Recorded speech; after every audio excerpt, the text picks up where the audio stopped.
시청자 여러분 안녕하십니까? 중앙선거방송토론위원회가 주관하는 2023년 제1차 정책토론회 진행을 맡은 KBS 기자 범기영입니다.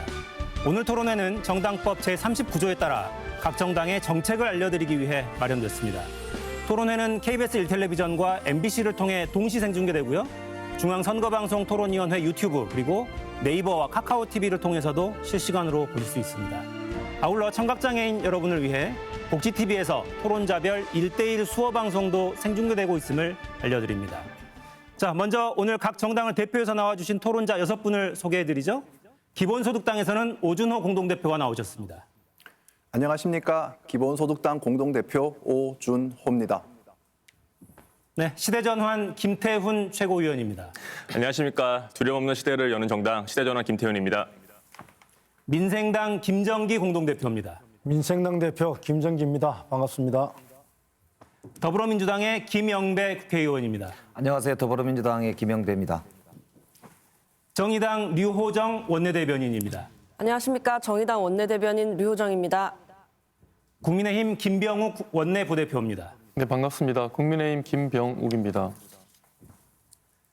오늘 토론자들이 앉으신 좌석과 발언 순서는 사전에 추첨으로 결정됐습니다. 자, 주제를 좀 안내해드리죠. 내년 4월 제22대 국회의원 선거를 앞두고 선거 제도에 대한 논의가 이루어지고 있습니다. 현재 국회의원 정수는 300명이죠. 이 중 지역구 의원이 253명이고요. 비례대표 의원이 47명입니다. 이 지역구 의원들은 253개 지역구에서 1명씩 뽑고 비례대표 47명 중 30명은 준연동형으로 나머지 17명은 기존의 병립형 방식으로 배분합니다. 개념을 좀 설명을 드려야죠. 병립형은 비례대표 의석수를 정당 득표율대로 나누는 방식입니다. 당 지지율에 비해서 지역구 당선자가 적은 정당의 비례대표 의석을 더 많이 배분하자. 이게 연동형이고요. 준연동형은 이 연동형 비례의석 중에 일부만 각 정당 의석으로 배분하는 방식입니다. 21대 총선에 도입한 준연동형 비례대표제는 거대 정당의 위성 정당들이 들어서면서 비례대표 의석을 대부분 차지했죠. 도입 취지가 퇴색되고 말았습니다. 내년 22대 총선을 앞두고 또다시 국회의원 선거제도를 개편해야 되는 상황입니다. 좀 복잡하고 어려운 내용입니다만 오늘 토론이 정당들의 유불리를 넘어서 이 표심을 의회 구성에 더 잘 반영할 수 있는 그런 방법을 모색하는 시간이 되기를 기대해 봅니다. 자, 오늘 토론회는 총 2개 주제로 나눠서 진행이 됩니다. 주제별로 사회자가 먼저 공통 질문을 드리고 그에 대한 각 정당의 입장을 먼저 듣겠습니다. 그 후에 시간 총량제 토론, 주도권 토론, 그리고 마무리 발언 순으로 진행하겠습니다.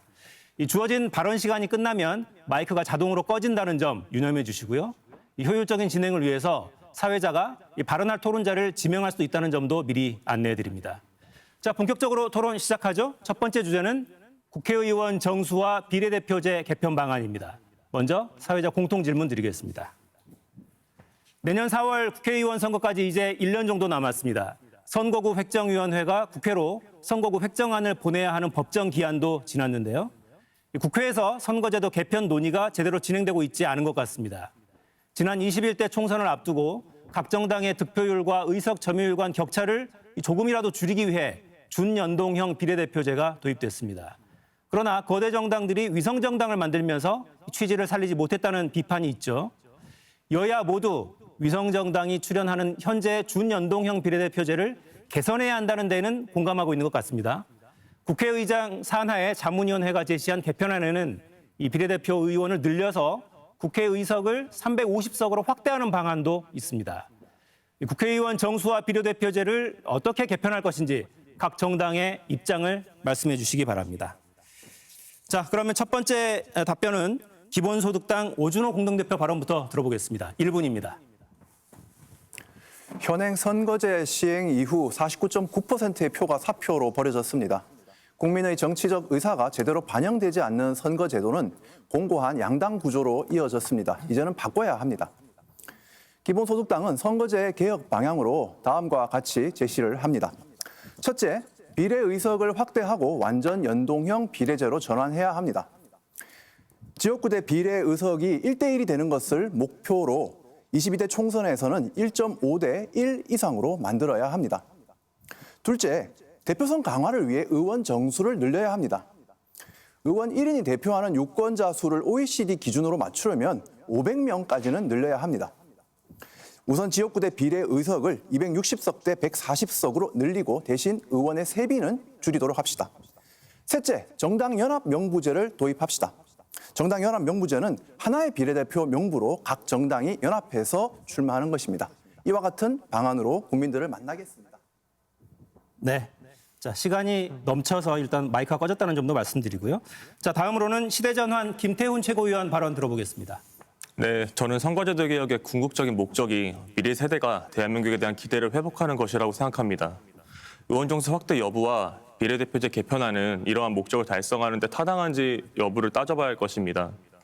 이를 위해서 지금 대한민국에 필요한 것은 권역별 비례대표제를 통한 의원 정수 확대입니다. 대한민국이 처한 상황은 갈수록 악화되는 서울 초집중화로 인한 지방 소멸입니다.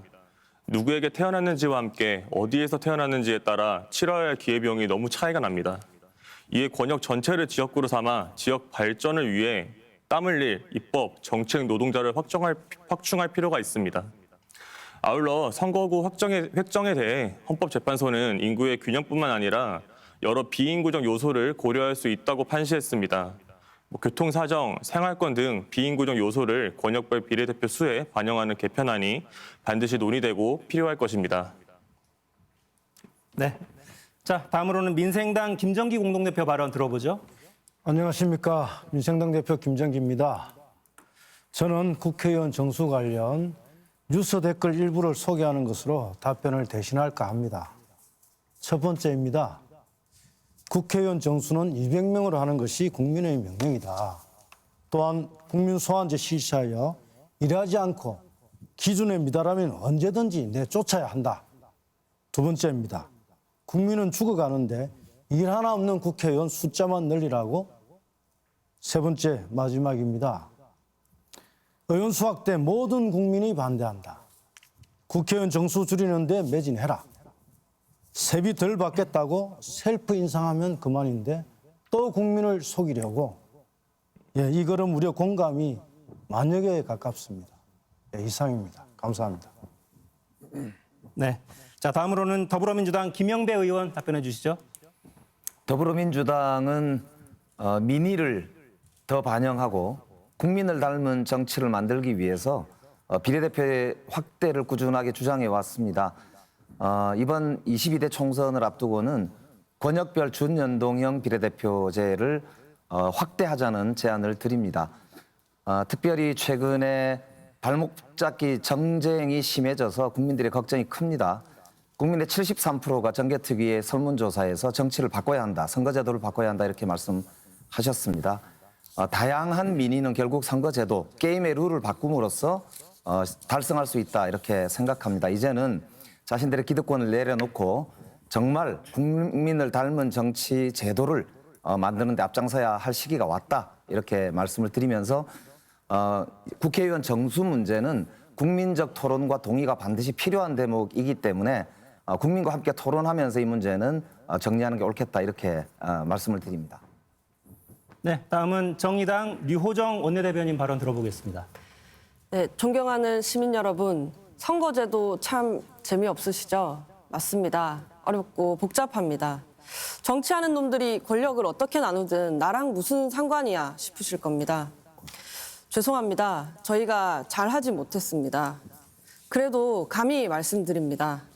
지금의 선거제도를 유지하면 우리 정치는 계속 요 모양 요 꼴일 겁니다. 용기 내어 말씀드립니다. 국회의원 정수를 확대해야 합니다. 비례대표제도 확대해야 합니다. 국회의원이 적으면 특권은 커집니다. 많으면 권력을 나눠야 하기에 적어집니다. OECD 가입국 의원 한 명당 평균 인구수는 9만 9천 명 정도, 우리나라는 17만 명입니다. 의원 정수를 늘려야 하는 이유입니다. 국민을 닮은 국회여야 합니다. 정당이 받은 지지율만큼 의석을 받아야 합니다. 그래야 국민의 생각을 그대로 반영하는 국회를 구성할 수 있습니다. 오늘 토론에서 더 상세히 말씀드리겠습니다. 감사합니다. 네, 마지막으로 국민의힘 김병욱 원내부대표 발언 들어보겠습니다. 선거제도 개편은 크게 두 가지 대원칙하에 추진되어야 합니다. 첫 번째는 국민의 공감과 동의를 확보하는 것입니다. 선거는 민주주의의 가장 중요한 장치이고 국민의 대표자이자 입법기관인 국회의원을 선출하는 이 방식은 당연히 국민의 동의를 얻은 그런 제도화에서 이루어져야 합니다. 그리고 또 하나는 이 일종의 선거 제도는 게임의 룰이라고 볼 수 있는데 오늘 이 자리에 참여한 각 정당이 그 게임의 룰을 정하는 데 있어서 서로 반드시 합의를 이루어야 합니다. 아쉽게도 지난 20대 국회 말에 정의당과 민주당 일부 정당들이 당시 저희 국민의힘을 제외하고 패스트 트랙으로 준연동형 비례대표제를 통과를 시켰습니다. 하지만 그 제도의 잉크가 마르기도 전에 위성정당을 만들어서 그 제도 자체가 형용화되었는데요. 이렇듯이 각 정당, 주요 정당이 합의하지 않은 선거제도는 그 구속력을 갖기가 어렵다 이렇게 말씀을 드리고 싶습니다. 네, 각 정당의 기본 입장을 좀 들어봤습니다. 의견이 조금씩 갈리네요. 기본소득당은 의원 정수를 늘리자고 지금 말씀하셨고 시대전환도 일단 늘리자는 방향에는 공감하는 것 같습니다. 민생당은 의원 정수를 오히려 줄여야 한다고 말씀하고 계시고 민주당은 의원 정수는 논의가 좀 더 필요하다는 입장이시고요. 정의당은 정수를 좀 확대하자 이런 입장이고 국민의힘이 명확하게 말씀하지는 않으신 것 같습니다. 앞으로 토론을 통해서 좀 더 명확하게 좀 확인을 해보도록 하고요. 자, 시간 총량제 토론으로 이어가겠습니다. 시간 총량제 토론은 각 발언자별로 시간이 정해져 있는 형태의 토론입니다. 주도권 토론과는 좀 다릅니다. 4분씩 저희가 시간을 정해드리고요. 그 시간 안에서 발언해 주시면 되겠습니다. 발언은 가급적 1분 이내로 해주시고 질문하거나 하실 때는 상대에게 충분히 지명하셔서 해주시면 진행이 좀 원활하게 진행이 되겠습니다. 자, 시간 총량제 토론 첫 번째 발언은 김태훈 시대전환 최고위원 발언부터 좀 시작해 볼까요? 네, 저 김영배 의원님께 질문 드리겠습니다. 이제 민주당이 21대 국회를 시작하면서 이제 180석으로 시작을 했습니다. 이제 그만큼 이제 현 민주당 이재명 대표께서 말씀하신 하나의 정치 세력이 권력을 도식하고 있기에 단일 정치 세력만의 집권이 아닌 가능한 모든 연합 세력의 역할을 나눠보자 이렇게 말씀하신 거에 전적으로 공감합니다. 이제 추진력 좋고 유능하다는 평을 들었던 우리 이재명 대표께서답게 이번 선거제도 개혁을 통해 이제 스스로 기득권 내려놓기를 하실 거라고 기대하고 있습니다. 의원님께서도 방금 그렇게 말씀해 주셨고요. 그래서 이제 비례대표제 확대를 찬성하신 의원님께 좀 질문 드리고 싶은 것은 권역별 비례대표제 확대를 하면서 이제 다당제로 나아갈 수 있도록 이제 민주당은 어떤 기득권을 내려놓으실 생각이신지 좀 여쭤보고 싶습니다. 네, 권역별 비례대표를 준연동형으로 이제 실시를 하게 되면 이제 권역별로 대표되지 않은 사표들, 그러니까 쉽게 말해서 영남, 호남 뭐 이런 지역들에서 지역구를 너무 많이 자기가 얻은 득표보다 얻은 정당의 경우는 비례를 못 가져가게 됩니다. 그렇기 때문에 이제 그 지역에 소위 불모지라고 하는 그리고 열세 지역에서도 비례대표제를 통해서 의석을 확보를 할 수 있는 가능성이 열리게 되고요. 특별히 소수 정당들 같은 경우도 그런 차원에서 비례대표를 활용해서 지역 근거지를 만들 수 있는 조건이 이제 확보가 되는 것이죠. 그래서 문제 핵심은 결국 권역별 비례대표제의 총 의석수를 몇 석으로 늘릴 것인가가 핵심이 되겠습니다. 그러려면 방법이 지역구 의석을 줄이는 방법이 하나 있고 전체 의석수를 확대하는 방법이 있는데요. 그 부분은 좀 이따 다시 토론하시면 어떨까 그렇게 생각합니다. 네, 알겠습니다. 이어서 국민의힘 김병욱 의원님께 질문 드리겠습니다. 이제 정개특위 위원이시도 하신데 이제 국회의장님의 그 선거제도 개편안을 이제 받아 보니까 이제 권역별 비례 선거구 설계 시 이제 인구 기준에 더해서 이제 면적 기준도 고려해서 이제 지역 특성을 반영할 수 있겠다라고 이제 안을 받았습니다. 그런데 이제 인구와 면적 기준만으로 지금 대한민국에서 우리 정치가 반드시 해결해야 될 문제인 서울 초집중화 해소 그리고 지역 특성 발전을 달성하기에는 좀 어려워 보이는 것 같습니다. 그래서 만약에 정개특위에서 논의를 하실 때 지역 면적 기준 외에 좀 이런 문제의식을 반영할 수 있는 기준을 좀 이렇게 더 추가를 하시거나 논의를 하신다면 좀 어떤 기준을 고려하실 생각이신지 좀 여쭤보고 싶습니다. 네. 지금 현재는 저는 정개특위 위원은 아니고요. 이 앞에 정개특위에서 활동을 하다 현재는 아니고요. 그래서 저희 당이 아직 민주당도 여기 각 정당이 다 마찬가지입니다만 각 정당이 최종적인 그 선거제도 안을 아직 확정짓지는 않았습니다. 그래서 제가 드리는 말씀이 저희 당의 이제 안이라고 제가 말씀은 못 드리겠지만 제 기준에서 제가 좀 몇 가지 말씀을 드리겠습니다. 제가 앞서 모두 발언에서 국민의 공감, 동의를 전제로 선거제도 개편이 이루어져야 한다 그렇게 말씀을 드렸습니다. 우리 국민의 절대 다수가 국회의원의 정수 확대를 저는 반대한다고 그렇게 알고 있습니다. 이런 상황에서 유권자인 국민이 반대하는 정수 확대를 각 일부 정당에서 자신들의 이해 때문에 늘리겠다. 그 정수 확대를 늘려서 그 안에 비례대표를 더 늘리겠다고 주장하는 것은 좀 여러 가지 문제점을 일으킬 수 있다. 그래서 국민이 동의하지 않는 그런 선거제도를 밀어붙여서 만약에 그걸 또 제도를 바꾼다고 했을 때 오히려 그 정치에 대한 국회에 대한 국민의 불신만 더 심화시킬 수 있기 때문에 여기 매우 신중할 필요가 있다고 생각을 하고요. 그래서 저는 원역별 비례대표제라는 것도 사실 이 제도가 좀 어렵다고 복잡하다고 생각합니다. 우리가 지난번에 그 패스트트랙으로 민주당과 정의당이 사실 그 독단적으로 만든 제도가 준연동형 비례대표제인데요. 지금 또 준연동형 비례대표제로 인해서 투표를 했을 경우에 각 당의 의석이 어떻게 배분되는지 그걸 추천하는 것 자체가 매우 복잡합니다. 근데 선거 제도는 좀 더 단순해야 하는데 너무 복잡한 형식의 선거 제도를 갖추는 것은 국민들을 좀 혼란스럽게 한다. 그리고 유권자가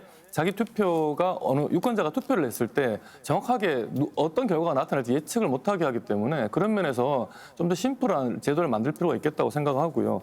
그래서 저는 지역구 중심의 선거 제도를 만드는 게 더 바람직하고 아까 말씀드린 인구 외에 면적을 특별히 강조해야 되는 게 지금 지방 같은 경우에 특히 농어촌 지역 같은 경우에 인구가 급감하고 있습니다. 이 지역의 대표성을 확보해 주는 게 우리 매우 시급한 문제이고요.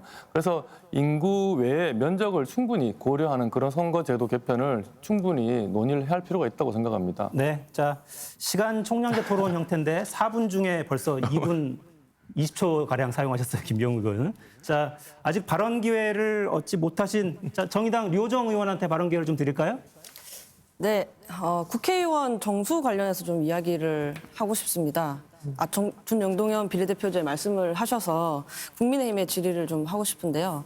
우선 정치개혁의 4대 원칙으로는 정의당은 대표성, 비례성, 다당제 연정, 그러니까 정쟁을 하지 못하게 하는 다당제 연정, 그리고 지역 독식 완화를 4대 원칙으로 삼고 있습니다. 이 안에, 이 속에 정당의 이해는 존재하지 않거든요. 저는 준연동형 비례대표제가 어렵다라는 말이 저는 이것이야말로 정당의 이해를 반영하는 건 아닌가 싶습니다. 왜냐하면 그 선거 기간 중에 언론이 어느 정도 계산해 주기도 하고요. 내가 뽑으면 된다. 내가 지지한 만큼 국회가 구성된다라는 이 심플한 전제야말로 정말 어렵지 않은 이야기라고 생각을 합니다. 그래서 지금 이 대표성 비례성을 좀 강화하는 와중에 국회의원 정수를 확대해야 한다라는 이야기가 함께 나오는 건데요. 물론 국민의 2분의 1 정도가 반대를 하고 계십니다. 하지만 3분의 1 정도가 또 찬성을 하고 계십니다. 저는 이 격차는 좀 복잡하고 어렵더라도 함께 해결해 나갈 수 있다고 생각하거든요. 이 원칙을 우리가 살리기 위해서. 함께 좀 해 나가실 생각은 없으신 건가요? 각국의 선거제도, 그 권력 구조는 그 나라의 고유한 역사나 전통에 따라 각기 달리 그렇게 진화를 하는 겁니다. 그래서 국회의원 의석수를 다른 나라와의 기준을 일률적으로 맞춰서 한다는 건 상당히 좀 문제가 있다고 생각이 되고요. 또 우리가 채택하고 있는 이 권력 구조, 이 대통령제와 또 어느 정도 보조를 맞출 필요도 있다고 생각합니다. 그래서 의원 내각제 국가들과 의석수를 똑같이 비교하는 건 좀 문제가 있다고 생각하고 또 사실 뭐 안타까운 일이지만 우리는 지금 인구가 지금 줄고 있습니다. 그러니까 이런 상황에서 국민들이 동의하지 않는 국회의원 정수 확대, 이를 통한 비례대표 확대 이런 거는 좀 국회가 이 선거제도 개편 과정에서 좀 신중할 필요가 있지 않나 이렇게 말씀드리고 싶습니다. 자 아까 발언하실 때 보면 민생당도 그 댓글을 소개하시면서 의원 정수 확대에는 반대하는 취지를 소개하셨던 것 같은데요. 그 이야기 좀 더 들어볼까요? 예, 민생당이 의원 정수를 반대하는 이유는 다른 게 아닙니다. 지금 더불어민주당과 국민의힘의 양당의 기득권, 거기에서 나오는 폐해 때문에 국민들이 국회에서 일은 하지를 않고 정쟁만 몰두하니까 국회의 정치 품질이 생산성이 대단히 저하되고 낮다. 이런 상황에서 또 왜 국회의원들을 정수를 확대해야 되느냐. 라는 정치 불신, 국회의원에 대한 불신이 크기 때문에 그런 것입니다. 근본적으로 저는 정의당이나 기본소득당, 또 우리 시대준한 대표들께서 말씀하신 부분에 대해서 공감을 합니다. 그렇지만 현재 우리 국민들께서 국회의원들에 대한 특히나 거대 양당의 독식 구조에 대한 이 엄청난 불신 이것들을 해소하지 않고는 국회의원 정수 확대가 사실상 좀 불가능하다. 그렇다면 국회의원 현재의 정수 내에서 어떻게 하면 소수 정당의 대표성을 확대하고 사표를 막아낼 것인가. 그렇게 하려면 결국에는 거대 양당의 독식 구조, 이 속에서의 거대 양당의 기득권을 내려놔야 한다. 이렇게 저희는 주장을 하는 것입니다. 네. 자, 토론회 초반 주제는 국회의원 정수 쪽으로 좀 모아져 가는 것 같은데요. 앞서 모두 발언 과정에서 기본소득당은 정수를 500명까지 늘리자 이렇게 주장을 하셨죠? 좀 더 들어보겠습니다. 예, 일단 질문은 김병욱 국민의힘께 드리려고 합니다. 지금 시간이 별로 없으셔서 제가 빨리 질문을 해야 답변을 들을 수 있을 것 같습니다. 일단 의원 정수와 관련해서는 OECD OECD 평균으로 보았을 때 의원 1인이 유권자를 대표하는 수준에 맞추려면 그 정도까지는 늘어야 한다. 다만 당장 그렇게 늘릴 수는 없다면은 다음 총선에서는 그 좀 과도기적으로 260석 대 140석이라는 400명 수준으로 늘리는 것에 대해서 좀 말씀을 드렸습니다. 저는 앞서도 국회의원의 수가 느는 것에 대한 국민들의 어떤 그 걱정이 있으시다고 하는데 이것은 생산성과 효용성이 떨어지기 때문에 그러한 것입니다. 의원 정수를 늘려서 대표성을 늘리고 다양한 방법으로 협치를 가능하게 한다면은 그 생산성을 늘릴 수 있다는 것으로 국민들을 설득할 수 있고요. 그러기 위해서 선거제도 개편을 위한 수기 기구들을 만드는 것이 중요하다고 말씀드립니다. 국민의힘 김병욱 의원님께 드리는 질문은 이것입니다. 앞서서 비례제를 늘리거나 하는 것이 지역 소멸이 될 수 있는 현재에 적절하지 않다라고 말씀을 하셨는데 그렇다면 소선거구제가 중심이고 OECD 국가 중에서도 가장 불비례성이 높은 한국에서 왜 지금까지 지역 소멸이 점점 강화되어 왔는가? 그것은 비례대표가 충분하지 않은 현행 선거제도가 지역 균형 발전이라는 가치와 충돌하기 때문이 아닌가라는 좀 질문을 드리고 싶습니다. 네, 저도 사표 방지나 지방 소멸에 대응하고 또 지역주의를 해소하고 또 정치 분열 이 양극화를 극복하기 위해서 현행 소선거구제를 일부 개편할 필요가 있다고 생각합니다. 저희 당 대부분 의원들도 마찬가지 생각이고요. 하지만 이 문제를 비례대표 확대, 국회의원 정수 확대로 해서 해결하는 것은 좀 다른 처방이 잘못된 거다. 저희는 그렇게 생각하고 있습니다. 그리고 사실 학생이 시험 입시 제도를 바꿔서 대학에 갈 수 있게 해달라고 떼쓰는 건 사실 문제가 있다고 생각합니다. 선거 제도를 바꿔서 내가 우리 당이 원내 의석을 확보하겠다 이렇게 생각하기보다는 오히려 그 정당 개혁에 그 국민 눈높이에 맞는 정당 개혁을 좀 추진하는 게 더 급선무가 아닌가 싶기도 하고요. 그 선거 제도는 의석수를 현행 300석 이내로 묶어놓고 해야 제도 개편이 가능하지 이걸 늘리자고 했을 때는 국민적 저항이 발생하기 때문에 저는 아무것도 못한다. 주장만 공허하게 내뱉을 뿐이다. 그래서 우리가 뭔가 실질적인 개혁을 이루기 위해서 서로 좀 양보하고 절제할 필요가 있다. 이렇게 말씀드리고 싶습니다. 네. 자, 김병욱 의원은 벌써 시간을 다 소진하셨고요. 국민의힘 쪽에 질문하실 때는 본인이 갖고 계신 시간을 양보하시는 형태로 해야 질문이 가능하다는 점도 안내해 드리겠습니다. 지금 시간이 제일 많이 남은 건 민주당인 것 같은데요. 김영배 의원 발언 기회 드리겠습니다. 지금 선거제도 그러니까 게임의 룰이 낳고 있는 폐해가 핵심이 뭐냐면은 253석 대 47석의 구조로 되어 있는 소선거구제와 비례대표 제도의 이 비율 때문에 그렇습니다. 253석이나 되는 소선거구제, 즉 한 표라도 이기면은 이기는 이런 이 소선거구제를 가지고 있다 보니까 뭐 영남 독점이나 호남 독점이나 이제 이런 경우에 한 표만 많으면 이기기 때문에 한 49% 가까이가 사표가 나오거든요. 그렇기 때문에 과대 대표되는 이 소선거구제에 올인하다 보니까 이 정쟁을 지속하게 되고 발목 잡기 정치를 반복하게 되는 것입니다. 지금 윤석열 대통령이 0.73% 이겨놓고 마치 30% 이긴 사람처럼 독주하고 있지 않습니까? 그게 결국 다음 선거에서 지역구 선거에서 한 표라도 많이 이겨서 압승을 거두겠다라고 하는 취지의 목표 아닌가 그렇게 보이거든요. 이 구조를 막기 위해서는 결국 지역구의 비율을 줄이고 비례대표를 확장시켜서 사표를 줄이고 지역 독점을 완화시켜야 합니다. 그렇기 때문에 비례대표의 확대는 정치의 합의제를 확대할 수 있는 저는 핵심 기제다 이렇게 보는 것이거든요. 이제 그런 점에서 보면 하나의 문제가 뭐냐면 비례대표제를 국민들이 좀 이렇게 불신하는 이유는 내가 뽑지 않기 때문이라고 저는 봅니다. 그래서 비례대표를 당내 경선이든 국민 참여 경선이든 경선으로 뽑는 법을 제가 발의를 해놨는데요. 그 부분에 대해서는 어떻게 생각하는지 우리 기본소득당 그리고 시대전환, 민생당 대표님들한테 한번 여쭙고 싶습니다.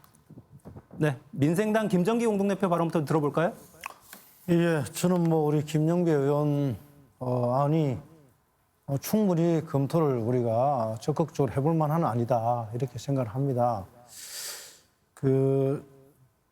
지금 현재 소선거구제 대단히 피해가 많죠. 예를 들어서 51대 49입니다. 51%를 받으면 당선이 되고 49%를 얻으면 낙선이 되죠. 그러면 49%에 대한 국민의 민이 어디서 이렇게 보장받을 수 있습니까? 안 되는 거죠.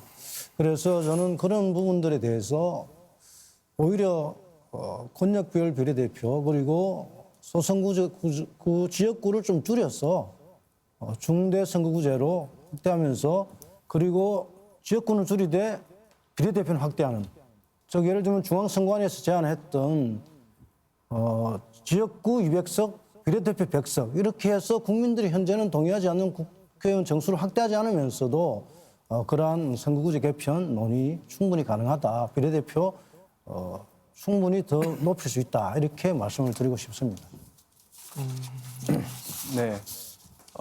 일단 앞서서 국민의힘 이제 김병욱 의원께서 학생이 어떻게 입시 제도를 바꾸느냐 이렇게 말씀을 하셨는데 적절치 않은 비유다라고 생각합니다.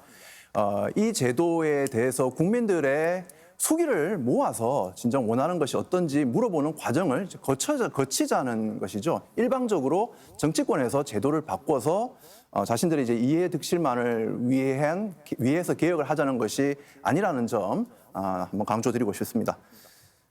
민주당 김영배 의원님의 이제 질문이 비례대표를 국민들도 좀 스스로 뽑는 참여하는 방법을 통해서 효능감을 높이면 어떻게 했는가 말씀하셨는데 저는 국민들이 직접 자신의 대표자를 뽑고 싶어하는 좀 의사가 있기 때문에 말씀하신 그런 개혁들을 실행할 수 있다라고 봅니다. 하지만 비례대표가 갖고 있는 그 원칙 그리고 그것의 효용은 소선거구제로 담지 못하는 사회적 약자들의 목소리를 담고 지역을 안배하고 국가 전체를 바라보는 전문성을 좀 확보하는 데도 의미가 있다고 생각합니다. 이런 원칙을 중심에 두고 그런 좀 변화를 가져올 수 있다고 보고요. 김영배 의원님께 좀 질문을 드리겠습니다. 권역별 비례대표제를 이야기하셨는데 저는 권역별로도 비례성을 충분히 확대하려면은 비례 정수 자체가 늘어야 한다고 생각합니다. 지금 김영배 의원님께서는 330석까지 좀 의석을 늘리자고 말씀하셨는데 그것으로도 좀 부족하다. 권역별 비례제를 하면서도 그 배정 의석이 적다면은 오히려 이 소수 정당들에게는 자연적인 장벽이 더 높아질 수도 있기 때문에 의석 전반의 좀 획기적인 확대와 함께 고려해야 한다고 생각하는데 어떻게 생각하십니까? 예, 우리 재헌 국회 때 1948년이죠. 그때 인구 2천만에 국회의원 200명을 뽑았습니다. 인구 10만 명당 1명 뽑은 거거든요. 지금 OECD가 평균이 인구 10만 명당 1명이 국회의원이라고 합니다. 그렇게 보면은 아까 말씀대로 OECD 평균으로 보자면 한 500명 이렇게 볼 수가 있을 텐데요. 국민적 동의가 반드시 필요하기 때문에 그 부분은 논의가 필요하다고 생각을 하고요. 권역별 비례대표제의 경우에 제가 내놓은 안은 지역구를 220석으로 소선거구제로 하고요. 110석을 비례대표로 하고 6개 권역으로 나누어서 한 10여 명씩 이렇게 배정을 하면 소수정파들도 충분히 원내 진입이 가능한 그런 제도로 설계할 수 있다. 이렇게 이제 제가 법안을 발의를 해놨다는 말씀 드리면서 소수자의 목소리와 더불어서 다양성, 특히 청년, 여성, 장애인 이런 분들의 목소리가 충분히 대변될 수 있도록 하는 제도를 설계해야 된다. 그렇게 말씀을 드리고 싶고요. 특히 이제 중요한 것은 국민적 신뢰입니다. 그래서 재정 중립, 그러니까 돈을 더 들지 않게 하고요. 보좌진 숫자도 좀 조정하고 하면 충분히 저는 국민들과 함께 토론할 수 있지 않을까 그런 생각도 하고 있습니다. 네. 자, 시대전환의 김태훈 최고위원 발언 기회 요청하셨습니다. 네, 아까 김영배 의원님 질문 주신 거에 좀 답변을 드리고 싶습니다. 권역배 비례대표제에 찬성하고요. 다만 아까 제가 김병호 의원님한테도 질문 드렸던 것처럼 인구 면적으로는 지역 권역별 그 지역 대표성을 올리기 위한 걸로 부족하다. 오히려 면적이 들어가서 지역을 좀 더 대표성을 확대하는 아는 기준이 추가된 건 맞지만 그것만으로도 전 더 부족하다고 생각합니다. 그래서 좀 서울을 제외한 나머지 지역에 정당의 뭐 유불이나 뭐 이런 걸 다 떠나서 우리나라가 지금 정치가 해결해야 될 문제를 일단은 서울 집중화 해소와 이제 지역 균형 발전, 뭐 지역 특성에 맞는 발전 이걸로 본다는 기준에서 오히려 지역 발전 지수 예를 들어서 3터, 1터, 쉼터, 공동체 터와 같은 이런 지역 발전 지수 등 이런 그 기준을 좀 더 넣어서 서울보다는 다른 지역이 대표성이나 발전이나 이런 필드에서 뛸 수 있는 일꾼들을 좀 더 많이 배출할 수 있는 좀 그런 안이 필요하다는 점에서 아까 두 분께 좀 답변을 드리고 싶고요. 그리고 진짜 사표가 어디서 나오는가 소선구제 과연 때문일까? 제가 현장에서 만난 유권자분들은 이 후보, 이 정당의 후보 양당은 아니지만 꼭 찍고 싶은데 근데 내 표가 이 사람이 당선이 안 될 것 같으니까 아무리 비례라고 하더라도 이게 단순히 지역구 의원 선거만 아니라 비례대표까지도 영향을 유권자들에게는 실제로 주더라고요. 그래서 제가 아까 어떤 기득권을 내려놓으실 거냐라고 말씀드렸던 이유는 이제 다들 지역구에서 이제 선거를 하시니까 다들 잘 아실 겁니다. 그러니까 이런 디테일한 악마가 디테일에 있는 것처럼 이런 디테일한 부분까지 좀 진짜로 배려하는 모습이 논의가 뭐 정개특위나 이렇게 토론을 통해서 좀 이루어져야 다음 선거에서는 우리가 꼭 공통적인 과제로 삼고 있는 다당제 등이 꼭 반영이 될 수 있지 않을까 이렇게 좀 말씀드리고 싶습니다. 네. 자, 류호정 의원 발언 기회 드리겠습니다. 네, 저는 제 시간 써서 김병우 국민의 의원님께 이제 질문을 좀 드리겠습니다. 국민들의 이 정원 확대에 조금 부정적인 반응이라는 것을 말씀하셨는데요. 저는 이 정치 혐오가 사실은 우리 민의를 왜곡하는 이 제도로부터 나오고 있다고도 생각을 합니다. 내 의견이 반영되지 않는 국회이기 때문에 다시 또 정치 혐오를 낳는 그런 악순환이 반복을 하고 있다고 생각하는데요. 그래서 저는 특권을 내려놓겠다. 그리고 이제 세금 낭비 부분에서는 추가적인 뭐 예산이 들지 않도록 뭐 동결이 하거나 이제 감축하겠다라는 그런 약속을 통해서 정수 확대를 할 수 있다고 생각을 하고 또 국회의 기능도 저희가 적극적으로 말씀드려야 한다고 봅니다. 요즘 다 정쟁하느라 바쁜데 행정부의 견제 감시 기능 그리고 600조 원이 넘는 예산 결산 심의를 국회에서 하고 있지 않습니까? 이런 점을 충분히 말씀드려야 한다고 보고요. 비례제도 확대도 마찬가지입니다. 그러니까 민생당에서 그렇다면 정수 확대를 하지 않고 200석, 그러니까 지역구 200석, 비례 100석으로 하는 안을 말씀해 주셨는데 이 경우에도 사실 그 지역구에서 예상되는 부작용들이 있죠. 그래서 대안으로 석패율 제도라든지 뭐 동시 후보라든지 또 대안이 또 마련이 되어 있거든요.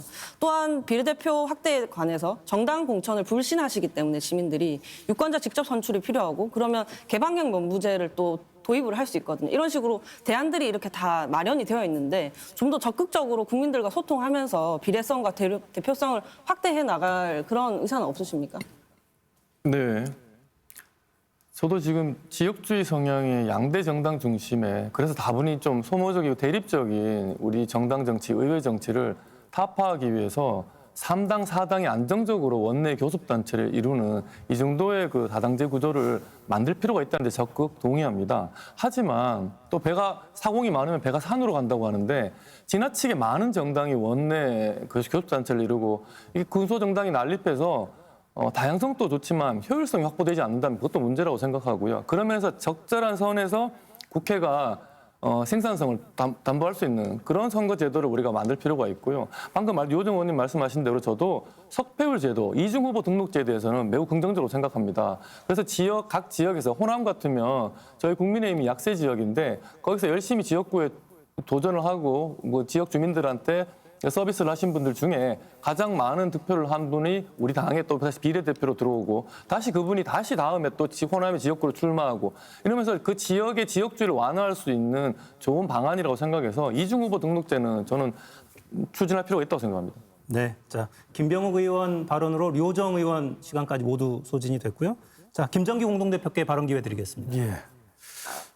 김병욱 우리 의원님께 좀 질문을 드리겠습니다. 방금 효율성이 떨어진다 이렇게 말씀하셨는데 대단히 좀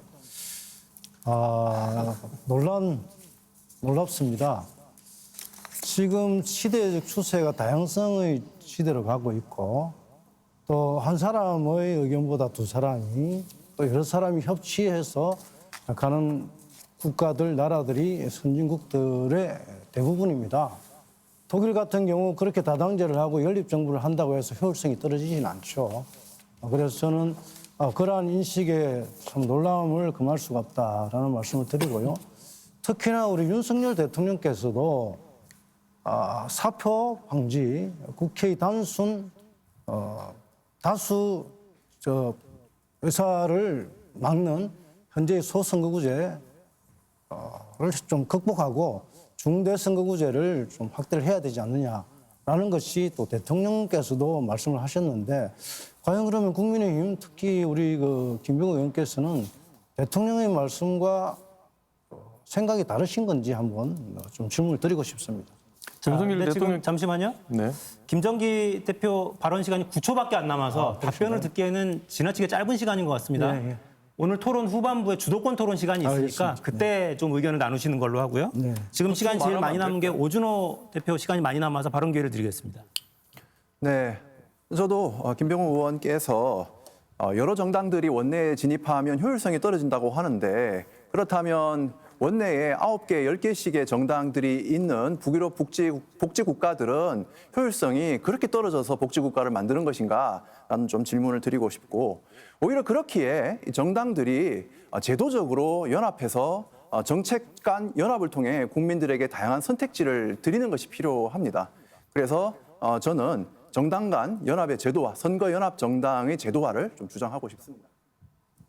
네, 지금 시간 남아있는 게 김태원 최고위원 시간이 아직 남아있네요. 마저 드리겠습니다. 네, 아까 의원 정수 확대 관련해서 이제 의원님께서 반대 말씀하셨는데 국민적 저항이 큰 것도 사실이고 다들 인지하고 계십니다. 다만 이제 저항이나 반감이 있지만 이거로도 극복해 나가는 게 이게 극복해 나가서 의원 정수 확대하는 게 국민한테도 더 좋은 것이라는 걸 설득하는 게 저희 정치의 업인 것 같습니다. 이렇게 마치겠습니다. 네, 김정기 공동대표 시간이 9초가량 남아있는데 쓰시겠습니까? 안 쓰겠습니다. 알겠습니다. 네, 첫 번째 토론은 이 정도로 좀 마무리하죠. 그러니까 현행 선거제도에 다소 좀 문제점이 있다 이런 인식에는 다들 공감하는 것 같은데 해법은 의원 정수를 늘려야 하느냐, 비례대표 제도를 어떻게 해야 되느냐 이건 의견이 좀 갈리는 것 같습니다. 후반부에 주도권 토론 시간이 있으니까 충실하게 좀 토론을 해주시고요. 자, 두 번째 토론 주제로 좀 넘어가겠습니다.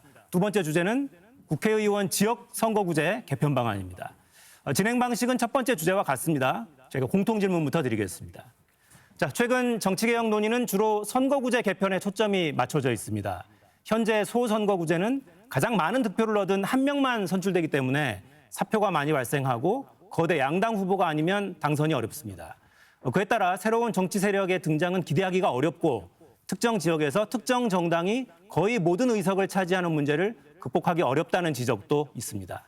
이에 대한 대안으로 한 개 선거구에서 2명 이상 선출하는 중대선거구제가 제시되고 있고 농촌과 도시를 구분해서 소선거구제나 중대선거구제를 각각 적용하는 도농복합형 선거구제도 거론되고 있습니다. 자, 지역 선거구제 개편의 바람직한 방향은 무엇인지 각 당을 대표해서 토론해 주시겠습니다. 자, 이번에는 김정기 공동대표 발언부터 좀 들어볼까요? 거대 양당은 기득권을 내려놓아야 합니다. 결국 중요한 것은 현재 거대 양당의 국회의원들이 여러 대안으로 논의되는 개편 방안에 대해서 실천할 수 있는 의지가 있느냐 하는 것입니다. 저는 국회에서 거대 독점 양당인 더불어민주당과 국민의힘에 묻고 싶습니다. 논의를 하지 않아서 방법이 없어서 선거구제 개편을 못하는 것인가요? 실천 의지도 없이 또 국민을 우롱하면 안 됩니다. 저는 국민의힘과 더불어민주당이 기득권을 내려놓으면 선거구제 개편 국민이 원하는 방향으로 진행될 것이다. 그렇게 확신합니다.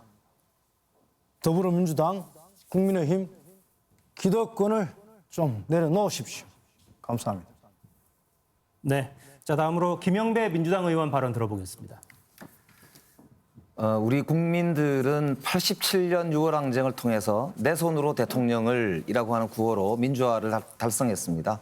그리고 88년 총선부터 소선거구제 이제 중심으로 총선 제도를 운영해 왔고 많은 민주주의의 진전을 이루어 왔습니다. 동시에 경제 발전도 폭발적으로 달성해 왔습니다.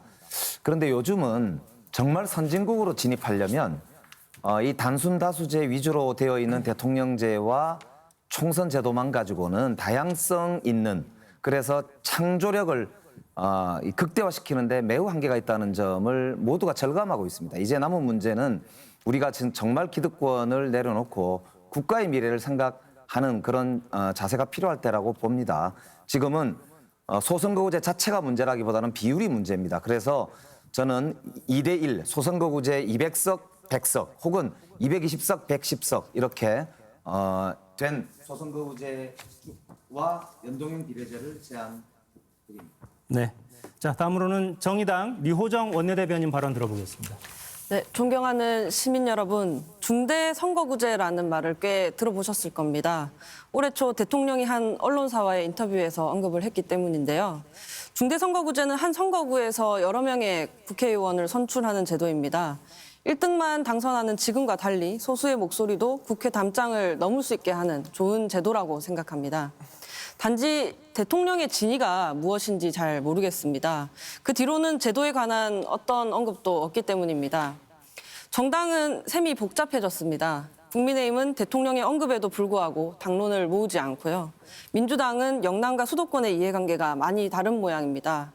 정의당은 일관됩니다. 왜곡이 없는 투표가 곧 선거 결과가 되는 비례성 강화가 최우선 과제입니다.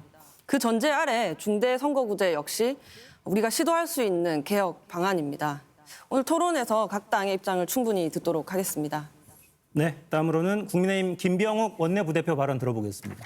네, 저희 국민의힘은 최근 새 지도부가 구성이 되었고요. 이제부터 본격적으로 저희 당의 선거제도 개편안을 마련해 나갈 계획입니다. 그리고 저희 윤석열 대통령께서도 말씀하신 대로 선거 때부터도 말씀하신 대로 국민들의 대표성이 보장되도록 현행 소선거구제를 그 중도 대선거구제로 일부 좀 개편할 필요가 있겠다 말씀하셨고 저희 당도 거기에 크게 대승적으로 동의하는 입장입니다. 다만 농촌 지역 같은 경우에 지금 또 4개 군이 하나의 선거구가 된 그런 지역도 많이 있습니다. 그 매우 넓은 지역을 한 명의 국회의원이 그 각 지역의 주민들의 의사를 수렴하고 대변한다는 건 참 현실적으로 어려운 일이고요. 그만큼 그 지역의 대표성은 더 사라지고 있는 상황입니다. 이를 고려했을 때 도농 복합형으로 중대선거구제를 실시하는 게 바람직하고 비례대표제를 좀 줄이면서 오히려 이 선거 지역구제를 늘릴 필요도 있겠다. 왜냐하면 수도권 선거구가 늘어나야 되는 상황이거든요. 앞으로 네, 오히려 비례대표를 좀 줄일 필요가 있지 않냐 이런 제안해 주셨고요. 다음으로는 기본소득당 오준호 공동대표 발언 들어보죠. 지금 제안되고 있는 중대선거구제는 비례대표제의 획기적인 확대 없이는 대안이 될 수 없다고 생각합니다. 그 이유는 첫째는 거대 양당이 복수공천을 시도하면서 중대선거구제가 그들만의 나눠먹기가 될 수 있고 당선자들 간의 표의 등가성도 해칠 수 있기 때문입니다. 도농복합제도 이러한 한계에서 크게 벗어나지 않다고 생각합니다. 대안은 대표를 직접 뽑고자 하는 국민의 의사를 존중해서 소선거구제를 유지하되 비례대표제를 전면 완전 연동형으로 전환하는 것입니다. 이에 더해서 저는 전 국민 기본 정치 후원금 제도를 제안하고 싶습니다. 단지 선거구제의 변화만이 아니라 국민 스스로 정치에 참여할 수 있는 수단을 제공하자는 것입니다. 국민들이 자신이 원하는 정당이나 정치인에게 후원할 수 있는 기본소득 형태의 정치 후원금을 제공해서 정치 참여의 평등성을 높이겠습니다. 네, 다음으로 시대전환의 김태훈 최고위원 발언 들어보죠. 네, 한 줌도 안 되는 악성 팬덤에 좌지우지 당하는 정치, 전부 아니면 전무인 승자독식 선거제도가 아닌 다당제가 가능한 선거제도 개혁, 이 두 가지 문제를 해결하기 위한 개혁의 필요성에 공감하지 않는 분은 없다고 생각합니다. 현행 소선거구제가 승자독식과 극한 대립의 정치를 유발한다는 점도 다들 인정하실 거라 생각합니다. 그런데 늘 그렇듯 악마는 디테일에 있습니다. 중대선거구제, 도농복합형 선거구제 모두 찬성할 수 있습니다. 다만 이것만으로는 선거제도 개혁의 본질적인 목적을 달성할 수 없습니다. 다행히 디테일에는 천사도 있습니다. 그렇기에 두 가지 대안을 제시합니다. 첫째로 중대선거구제를 채택한다면 반드시 복수 공천제가 아닌 1정당 1후보제여야 할 것입니다. 둘째, 국회 의석수 기호 배정 방식이 아닌 추첨제 기호 배정 방식으로 전환할 필요가 있습니다. 실제 선거에서 기득권을 내려놓는 가장 확실한 방법이 될 것입니다. 이상입니다. 네. 자, 여기서도 소선거구제 현행 제도에 좀 문제는 있다, 진단은 비슷한데 중대선거구제 도입하는 게 바람직하냐, 비례대표 의원을 늘리는 게 낫지 않냐, 뭐 백가쟁명입니다. 자, 지금부터는 다시 시간 총량제 토론으로 좀 이어가 볼까요? 앞서 했던 토론과 같은 방식이고요. 질문을 받으셨더라도 직접 그 질문에 답변을 꼭 하실 필요는 없습니다. 원하시는 방향으로 시간을 사용하시면 되겠습니다. 그럼 발언 기회는 먼저 시대전환 김태훈 최고위원께 드리겠습니다. 네, 저는 지금 계신 5분께 다 좀 같은 질문 드리고 싶습니다. 그러니까 선거제도 개편 필요성 모두가 다 동의합니다. 다만 이제 앞서 말씀드린 것처럼 이제 악마가 디테일에 숨어 있습니다. 이제 복수공천제 폐지를 통한 1정당 1후보제 확정과 그리고 총선 기호 배정 방식의 전환 없이는 어떤 선거제도가 도입되더라도 이제 본질적인 선거제도 개혁의 목적을 달성할 수는 없다고 생각합니다. 실제로 지난 지방선거에서도 일부 지역에 이제 중대선거구제 시범 실시를 했는데 이제 4개 선거구를 제외한 나머지 26개 선거구에서 당선자들은 모두 거대 양당 후보였습니다. 한국 정치가 사실상 양당제 정치 양극화를 타파하고 다당제로 전환해야 된다는 점 모든 정당이 이제 주장했던 바인데 복수 공천제 폐지를 통한 1정당 1후보제 확정과 이제 총선 기호 배정 방식의 전환에 다들 이제 동의하시는지 아니면 다른 기득권을 내려놓는 대안이 있으신지 각 정당 후보께 여쭤보고 싶습니다. 3분 남았는데 골고루 배분하겠습니다. 네. 자, 모든 분께 질문을 하셨는데 답변을 원하시는 분 있으면 발언 기회를 제가 드리겠습니다. 네, 김정기 공동대표. 예, 아주 반가운 얘기입니다. 우리가 중대 선거구제 할 때 가장 핵심적으로 또 거론해야 될 부분이 바로 복수 공천제 금지를 해야 되는 겁니다. 그렇지 않고는 중대 선거구제를 해봐야 똑같이 거대 양당이 독식하게 되죠.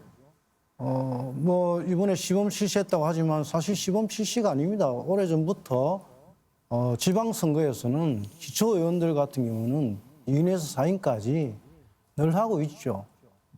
그러나 다 아시다시피 거대 양당이죠. 국민의힘과 더불어민주당에서 다 2명씩 다 출마를 시킵니다. 그리고 3인 지역구에는 더불어민주당이 2, 국민의힘이 1, 또는 국민의힘 2, 더불어민주당 1. 이렇게 서로가 나눠먹게 하고 있습니다. 4인 지역구는 똑같이 또 배분을 하죠. 그래서 복수공천제가 되면 중대선거구제 소수정당의 본내 진입을 위한 이 제도가 전혀 빛을 발하게 되는 거죠. 그래서 저는 이 중대선거구제로 나아갈 때 특히 중선거구제 5인 이하일 때는 복수공천제는 당연히 금지를 해야 된다 이렇게 생각을 합니다. 동의합니다. 적극적으로. 네, 자, 중대선거구제에 대한 논의를 지금 저희가 하고 있고요. 선거구당 몇 명을 공천할 수 있어야 하느냐, 제도를 어떻게 만드느냐, 이 방향에 지금 이야기가 좀 있네요. 자, 다음 발언 기회 원하시는 분 있으면 손을 좀 들어주시겠습니까? 네, 김병욱 의원. 네. 저도 일정 부분 그 중대선거구제를 실시할 경우에 해당 지역의 각 정당의 공직 후보 추천자 수를 제한할 필요가 있다는 주장에 상당히 동의하고 일리가 있다고 생각합니다. 가령 그리고 또 하나 중대선거구제 실시하더라도 최소한 현재 있는 기초자치단체를 초과하지 않는 범위에서, 그러니까 만약에 강남구 같으면 현재 3인 선거구인데요. 강남구 안에서만 3인을 한꺼번에 선출하지 옆에 있는 서초나 송파를 통합해서 5인이나 6인 선거구를 만드는 것은 그 지역의 주민들 입장에서는 자기를 대표할 수 있는 국회의원을 제대로 좀 찾기가 어렵기 때문에 그런 것은 좀 좋지 않다고 생각을 하고, 그래서 만약에 수도권 같은 경우에도 3인 선거구가 서울 같은 경우도 노원, 송파, 강남, 강서 이렇게 있고요. 또 수도권 신도시 지역 같은 경우는 4인 선거구도 많이 있고, 또 수원 같은 경우는 현재 5인 선거구입니다. 이런 지역에서 중대선거구, 중선거구제를 한다고 하면 각 정당이 그 공직 후보 추천을 2분의 1을 초과하지 못하도록 그러면 2인 선거구는 1인, 3인 선거구는 또 1인, 그리고 4인은 2인, 5인은 또 2인이 되겠죠. 이렇게만 추천하도록 하면 3당, 4당의 후보들도 얼마든지 원내 진입을 할 수 있을 거라고 생각이 되고요. 이 앞서 말씀드린 중대선거구제를 해도 각 양대 정당이 복수 후보를 다 내서 또 실질적으로 3당, 4당의 출연을 막는다는 우려도 좀 불식시킬 수 있을 것 같습니다. 네. 자, 중대 선거구를 확대하더라도 후보는 한 명만 내놓게 하자라는 요구에 일단 국민의힘에서는 정수의 2분의 1만 공천하도록 하자 이렇게 또 대안을 내셨어요. 자, 민주당 발언 한번 들어볼까요? 아까 이제 중요한 이야기가 있었는데 왜 다당 정치, 다양성이 중요하냐? 이거는 1인 지배 회사하고 주식 회사가 어느 게 더 좋으냐? 현대 사회에서는 주식 회사가 좋지 않습니까? 여러 사람이 참여하고 함께 지혜를 모을 때 회사가 발전한다. 정치도 마찬가지입니다. 많은 사람이 참여할수록 발전한다. 그거는 진리라고 생각합니다. 다양성의 정치 필요합니다. 그런데 중대선거구제의 경우에 일본에서 했는데요. 3에서 5인제를 하면서 장점도 있지만 일본이 지금 바꿨거든요. 왜냐하면 파벌 정치가 워낙 심하고 돈이 많이 듭니다. 예를 들면 지역이 넓어지니까요. 복수의 후보가 넓은 지역에서 선거운동을 하다 보니까 자기 당내에 경쟁도 심하고 파벌이 심해집니다. 그러니까 이런 문제들 이제 후유증이 있는데요. 제가 김병욱 의원님한테 단순하게 하나 여쭤보고 싶습니다. 이게 당론이 아니신 것 같아서 그런데 부산하고 대구에서 금방 말씀하신 대로 중대선거구제에 대해서 의원들께서 찬성을 하시는지 한번 여쭤보고 싶고요. 윤석열 대통령께서도 오랜 소신이라고 하셨는데 국민의힘이 당론이 저는 그것으로 안 모아질 걸로 이제 판단을 하고 있는데 모르겠습니다. 모아지실지 만약에 모아진다면 아주 진지하게 저희들도 더 고민이 필요할 거라고 보입니다. 마지막으로 저는 비례대표제를 확대할 때 아까 말씀하신 대로 지역균형 비례제라고 해서 예를 들면 수도권의 인구가 51%가 지금 넘었거든요. 그러면 국회의원 숫자도 지금은 과반이 넘어야 되니까 이거를 그렇게 하지 말고 2대1 이런 기준에 따라서 수도권은 적게 배정하고 지방을 많이 좀 배정하면 지역균형 비례가 달성이 될 수 있거든요. 이런 다양한 논의들이 얼마든지 가능하다 이런 말씀을 거듭드립니다. 네. 자, 발언 과정에서 김병욱 의원한테 질문하셨는데 답변을 하시겠습니까? 네. 네. 지금 여기 나와 있는 각 정당도 선거제도 개편에 대해서 각각 의견이 다르고요. 각 정당 안에서도 또 구성원들의 의견이 다 다릅니다. 다를 겁니다, 아마. 그래서 실제로 유의미한 선거 개편을 도출하고 이뤄내려면 이 모든 100가지 액면식 주장들을 다 통합을 하기는 사실 어렵습니다. 그 안에서 교집합을 찾아야 되는 것이고요. 그래서 저희도 제가 아까 전에도 말씀드렸습니다만 각 당이 주장을 하는 것이 중요한 게 아니라 실현 가능한 대안을 서로 만들어가는 그 좁혀가는 그런 과정이 꼭 필요하다는 말씀드리고 각 당에서 아마 복수의 안을 확정을 지을 것 같고요. 그 복수의 안을 정개특위에서 또 걸러서 국회의장께서 말씀하신 대로 뭐 전원위원회를 연다거나 해서 앞으로 그렇게 추진할 것 같은데 지금 각 당의 안을 좁히고 그걸 또 다시 수정하고 대안을 만드는 그런 과정을 밟으면 어느 정도 유의미한 지금 소선거구제의 문제점을 좀 극복할 수 있는 안을 도출할 수 있지 않을까 생각이 듭니다. 네. 자, 지금 두 번째 토론 주제는 국회의원 지역선거구제 개편 방안 관련한 토론을 좀 진행하고 있습니다. 시간 총량 정태로 가고 있는데 류호정 의원 아직 발언 안 하셨어요? 기회 네. 드리겠습니다. 네, 국민의힘에 좀 뭐 당부 겸 질문을 좀 하고 싶습니다. 이제 복수 공천 말씀을 하셨는데 2분의 1 정도로 이제 제한을 하자 말씀을 하셨어요. 근데 이것도 조금 한계가 있거든요. 뭐냐면 소수 정당이 모든 지역에서 공천을 하진 않기 때문에 이런 제한을 하더라도 결국 2분의 1 공천을 해서 양당이 나눠먹기를 할 수 있습니다. 예를 들어서 지방선거지만 대구시의원들 같은 경우에 32명 중 20명이 무투표 당선이 됐어요. 그냥 한 명씩 맞춰서 2인 선거구에 나왔기 때문에 그런 일들이 충분히 국회의원 선거에서도 가능하거든요. 저는 이 선거제 개혁의 끝에 국민들께서 이렇게 생각하시면 성공한다고 생각합니다. 우리가 지지하는 만큼 선거 결과에 반영이 된다. 그래서 국회가 민의를 반영해서 일을 하게 되는구나. 이런 정도의 생각을 하실 수 있다면 성공한 건데 이걸 우리가 비례성, 대표성 이렇게 어려운 말로 하고 있죠. 그 바탕 위에서 중대선거구를 논의를 하는 거고 다만 말씀하신 것처럼 이 중대선거구도 단점이 있기 때문에 보완을 해야 합니다. 중선거구 같은 경우에도 뭐 어떤 뭐 인지도 높은 인사가 쉽게 당선하고 다 작은 단위가 뭉쳐서 다름을 배제하는 뭐 이런 문제들이 있기 때문에 그리고 대선거구도 선거구 크기가 너무 크면 대표성에 문제가 생기기 때문에 그래서 이것을 또 해소를 하려면 대안으로 제시되는 것이 비례대표제와 결합을 하는 형태거든요. 연동형 비례대표제인데 그런데 너무 이 제도를 죄악시하시는 것 같아요. 국민의힘이 하려는 제도를 더 잘 안착시키기 위해서라도 이 제도는 필요한데요. 꼭 국민의힘과 민주당이 반대 의견만 서로 낸다라는 인상을 주면 결국에는 정치개혁이 아니라 또 정쟁을 하는구나라고 생각을 하실 거거든요. 국민들께서. 그래서 좀 전향적으로 좀 생각을 해주시면 좋겠습니다. 네, 답변을 구하시는 겁니까?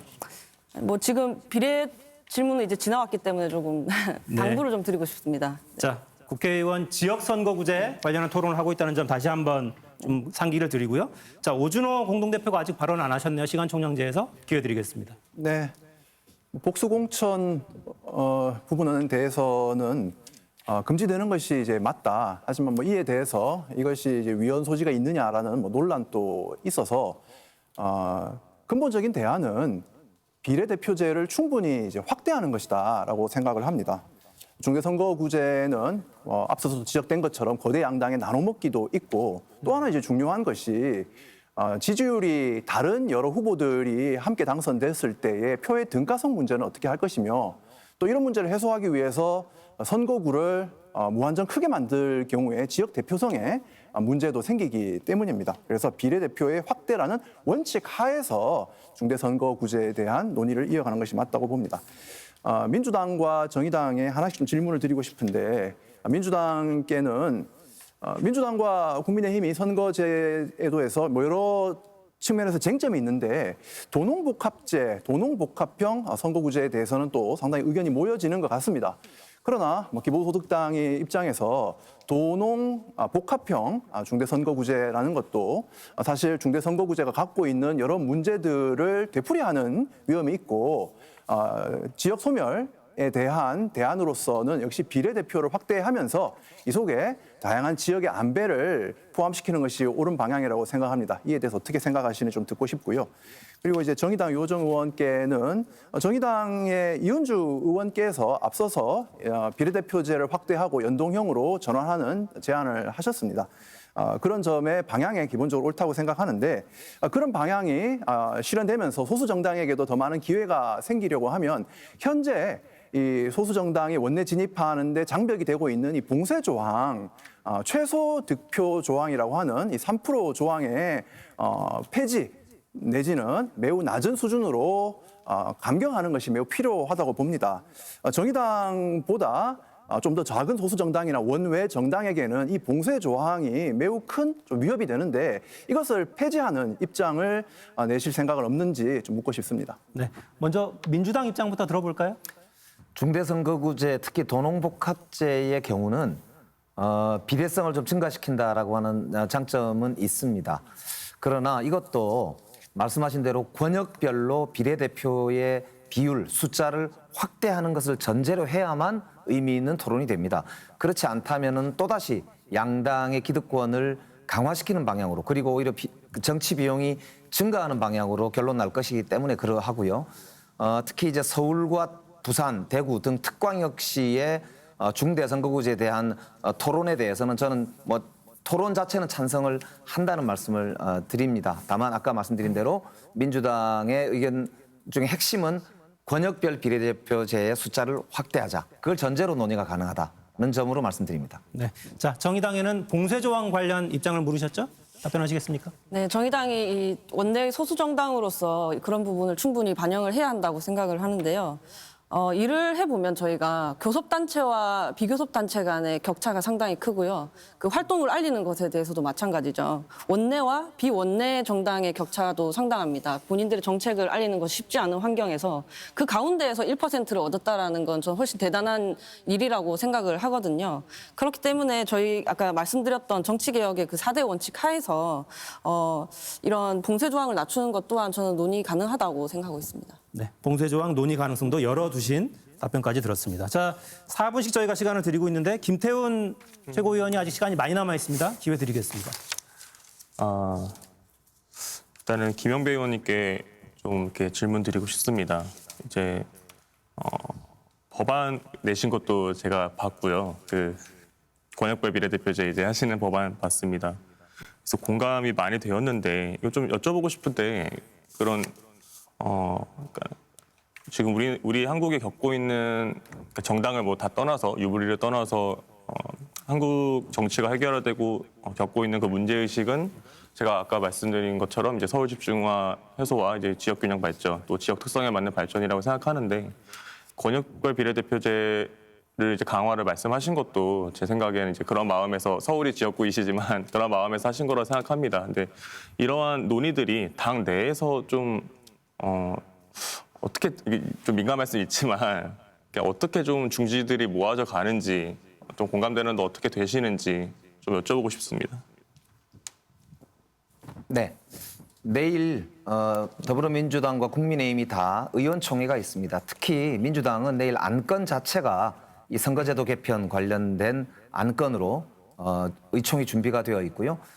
당내 정치혁신위원회에서 그동안 여러 논의를 해왔고 국회의원 전원 설문조사까지 마쳤습니다. 내일 두 가지 복수안으로 보고가 되는데 그중에 하나가 말씀하신 대로 권역별 비례대표제를 대폭 확대하는 안을 포함한 안이 일안으로 내일 보고가 될 예정으로 있다. 그래서 민주당의 사실상의 다수안은 소선거구제 권역별 비례대표를 준연동형으로 하는 것. 이 안이 뭐 다수안이다라는 말씀을 드릴 수 있을 것 같습니다. 문제는 이제 국민의힘과 협상이고요. 국민의힘 쪽에서 어떤 답을 내놓는지가 저희들 입장에서는 가장 중요한 귀추가 주목되는 그런 안이고요. 특별히 최근에 김진표 국회의장께서 내놓으신 중대선거구제와 권역별 비례를 합치는 안도 나와 있고 또 그거를 국회의원 전원위원회를 역사상 어찌 보면 선거제도 가지고 최초로 하는 거기 때문에 국민들께서 좀 관심을 가지고 응원해 주시고 하면 국민의힘도 역시 전향적으로 나오지 않을까 이런 기대를 가지고 있다는 말씀 드립니다. 네. 자, 선거 제도 개편 관련해서는 소수 정당의 관심이 특히 높아서 양당의 질문이 좀 집중되는 경향이 있네요. 지금 시간이 제일 많이 남은 건 김정기 공동대표입니다. 발언 기회 드리겠습니다. 예, 저는 우리 더불어민주당의 김영배 의원께 질문을 좀 드리겠습니다. 지금 말씀 중에 국민의힘 중선거구제 관련해서 거꾸로 국민의힘에 자꾸 질문하시는데 국민의힘이 당론으로 그걸 가능할 수 있을까 이렇게 말씀을 하시는데 사실 김영배 의원께서는 지금 첫 모두 발언부터 계속 말씀하셨던 게 기득권을 내려놓자 이렇게 말씀을 하셨거든요. 그렇다면 국민의힘 쪽에 질문을 하실 게 아니라 지금 말씀하시고 계시는 뭐 권역별 비례대표제 준연동형 좋습니다. 좋은데 그러면서 소선거구제를 꼭 고집하는 이유가 무엇인가? 국민의힘에서 윤석열 대통령도 제안을 했던 중대선거구제 이런 부분에 대해서 검토를 좀 전향적으로 할 의향은 없느냐?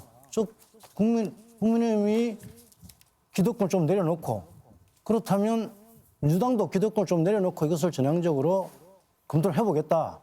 이런 의향은 없는 것인지 한번 질문을 드리고 싶습니다. 네. 자, 지금 김영배 의원 남은 시간 10초밖에 안 되거든요. 발언 시간을 좀 양보하시겠습니까? 네, 발언 기회 드리겠습니다. 조금 전에도 말씀을 올린 바 있는데요.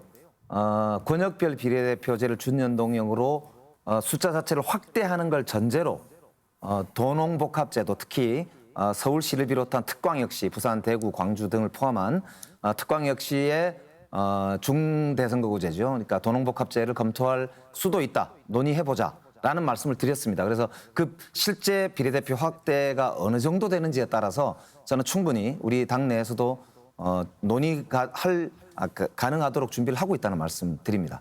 네. 자, 국회의원 지역선거구제 관련 토론을 이어가고 있습니다. 자, 다음 발언 기회. 네. 기본소득당 오준호 대표. 네. 지금 선거구제 개편과 관련된 논의가 이어지고 있지만 저는 이 소중한 자리를 빌어서 각 당의 정치 개혁에 대한 그런 대안들도 좀 듣고 싶고 또 기본소득당의 그 대안을 좀 알리고도 싶습니다. 그래서 앞서 기본 정치 후원금의 도입이 필요하다라고 말씀을 드렸습니다. 그 이유는 현재의 정치 후원금 제도, 정치 후원 세액 공제 제도가 지극히 이제 거대 양당에게 유리한 제도이기 때문입니다. 또한 이 제도에서는 소득이 일정한 수준이 되시는 분들은 후원을 하고 그것을 세액공제로 돌려받지만 비정규직 노동자나 주부, 학생과 같이 소득이 일정치 않은 분들은 어떤 후원을 하더라도 그에 따른 어떤 세액공제 혜택을 받지 못하고 있기 때문입니다.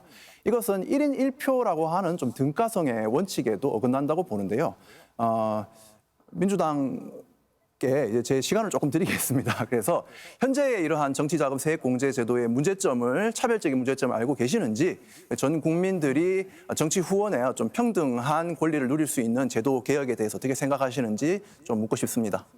기본적으로 저는 찬성한다는 말씀드리고요. 우리 정치가 국고보조금에 지나치게 의존하는 측면도 있습니다. 사실은 당원들이 자발적으로 만든 결사체가 정당이고 정당이 중심이 된 민주주의가 대한민국 헌정구조입니다. 그렇게 보자면 정당의 후원금과 당비를 오히려 더 많이 걷도록 노력하도록 인센티브 구조를 좀 바꿔야 된다는 데 대해서도 말씀드리고 싶고, 또 다양성 있는, 그래서 다양한 정당들이 정치 후원을 더 받을 수 있도록 하는 제도는 저는 반드시 필요하다 이렇게 생각합니다. 네, 자 선거구제를 넘어서 정치 후원금 제도도 잠깐 좀 화제에 올랐고요. 자 김태훈 최고위원 시간이 제일 많이 남아 있네요. 기회 드리겠습니다. 일단 오준호 대표님이 말씀하신 그 정치 기본 후원금, 저희도 이제 조정훈 의원이 국회 본회의장에서 이제 정치 바우처를 이제 제공하자 같은 취지로 이제 발언을 한 바가 있습니다. 그래서 그 부분 상당히 이제 동의하는 바입니다. 진입장벽이 너무 높기 때문에, 그리고 이제 지금 정당 보조금이 의석수에 따라서 너무 격차가 많이 나는 상황이기 때문에 좀 이렇게 다양성을 반영하는 다당제로 가는 과정에서 이런 부분 반드시 필요하다고 생각합니다. 그리고 저는 김영배 의원님과 이제 김병우 의원님 그리고 류호정 의원님 세 분께 좀 질문 드리고 싶은데, 진짜 기득권이 뭘까? 선거제도에 있어서 진짜 기득권이, 실제 선거에 있어서 진짜 기득권은 무엇일까라고 보면 저는 1번, 2번 이거라고 생각합니다. 둘 중에 양당이 시기에 따라 다르지만 언제는 1번, 언제는 2번. 근데 이건 바뀌지 않거든요. 그래서 아까 처음 말씀드렸던 게, 그러니까 국회의원 의석수에 따른 그 선거 투표용지 배정이 아니라 이건 추첨제로 좀 할 필요가 있다.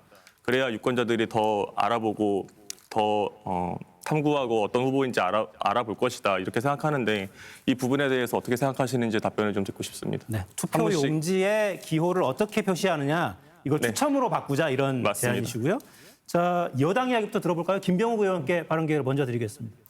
정개특위에서 한번 논의해 볼 수도 있다고 생각합니다. 네. 논의해 볼 수 있다. 네, 민주당 이야기도 들어볼까요?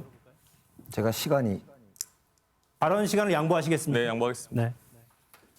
예, 지역구의 경우는 제가 볼 때 쉽지 않을 것 같고요. 비례대표제의 경우는 외국에서도 한 사람이 여러 표를 찍게 될 경우에 그렇게 아까 말씀하신 대로 기호를 로테이션을 하는 경우가 많이 있습니다. 그래서 여러 제도들이 있기 때문에 그건 아까 말씀하신 대로 좀 충분히 말씀하신 취지를 살리는 방향으로 논의가 가능하다고 생각합니다. 네, 자 류호정 의원 답변을 들어보겠습니다. 저는 오히려 비례대표제는 저번에 30 몇 군데에서 정당이 나왔었잖아요. 그래서 오히려 좀 혼란을 오히려 가중시킬 수 있을 것 같다는 생각도 들지만, 그거 감안하더라도 도입을 할 수 있겠다라는 생각이 들고요.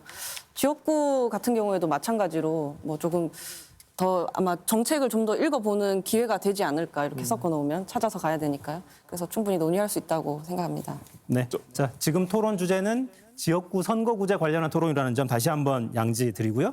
자 김태훈 최고위원 시간이 20초쯤 남아 있습니다. 남은 시간 김영배 의원님께 바로 좀 질문 드리겠습니다. 아까 지역구에서는 좀 이게 어렵겠다라고 말씀하셨는데 그 부분에 대해서 좀 간단하게 설명해 줄 수 있으실까요? 왜 어려운지에 대해서. 그러니까 이게 정당 민주주의에서 정당이 자신을 유권자와 소통하는 구조가 기호일 수도 있고 이름일 수도 있는데요. 우리나라는 전통적으로 기호를 써왔습니다. 그렇기 때문에 이것은 굉장히 경로 의존성이 좀 있다, 이렇게 봐야 되지 않나 하고 생각합니다. 네, 자 지역구 선거구제 관련 토론을 이어가고 있습니다. 시간이 김병욱 의원이 제일 많이 남아 계시네요. 기회 드리겠습니다.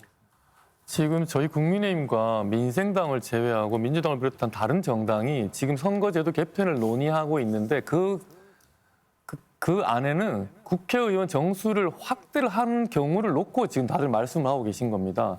그래서 권역별 비례대표제 도입한다고 하는데 만약에 그럴 경우에 필연적으로 의석수가 늘어날 수밖에 없습니다. 그러니까 의석수를 늘려서 선거제도를 바꾸자라고 다들 말씀하고 계시다는 것을 우리 시청하고 계신 국민들이 분명히 이해를 하실 필요가 있을 것 같고요. 그런 면에서 저희 국민의힘은 국민들이 반대하는 의석수 증가에 동의하기가 어렵고 현행 300석을 기준으로 했을 때 최소한 300석을 넘지 않는 선에서 선거제도를 개편하자고 했을 때 불가피하게 지역구가 사실은 늘어날 수밖에 없습니다.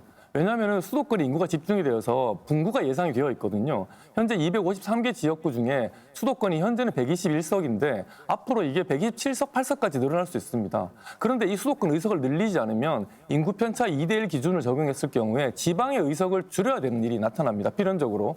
그렇기 때문에 지방 의석을 그러면 줄이자 하면 현재 4개 군이 모여서 하나의 선거구를 이루고 있는 지역구가 많은데 이런 선거구가 5개 군, 뭐 심하면 6개 군까지도 하나의 선거구가 되는 이런 문제가 발생합니다.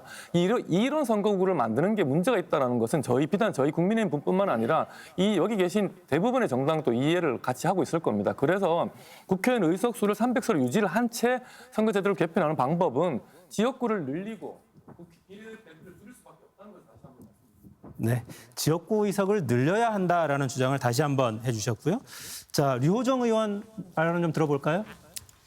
계속 이제 저는 우리 대한민국의 집권당이 국민이 반대해서 의원 정수 반대, 확대는 반대라거나 국민이 직접 뽑지 않는 뭐 비례대표제 반대 같은 좀 게으른 주장을 하는 것에 되게 굉장히 실망을 하고 있는데요. 제대로 된 선거제도를 만들고 그게 좀 복잡하고 불편하더라도 전 유권자들에게 잘 설명할 수 있어야 한다고 봅니다. 지금 뭐 지역구 확대를 자꾸 말씀하시는데 선거제도 개편 필요성에 대해서 정개특위 여론조사 보고서를 보면요. 72.4% 국민이 동의를 하셨습니다. 개혁은 해야 된다라고 생각을 하시는 건데 그럼 선거제 개편 필요 이유는 무엇이냐 했을 때 지역 유권자 대표성 강화는 4.7%입니다. 국민의 다양성 반영이나 뭐 정쟁보다 정책 경쟁이라거나 뭐 정쟁 해소 뭐 비례성 강화 이런 부분들이 85%를 차지하고 있거든요. 그럼 이거는 국민이 찬성해서 하셔도 될 것 같은데 계속해서 그 지역구를 확대하자고 주장하시는 이유가 무엇인지 궁금하고요. 저는 비례성 강화나 대표성 강화에 도움이 되지 않는다고 보고 있거든요.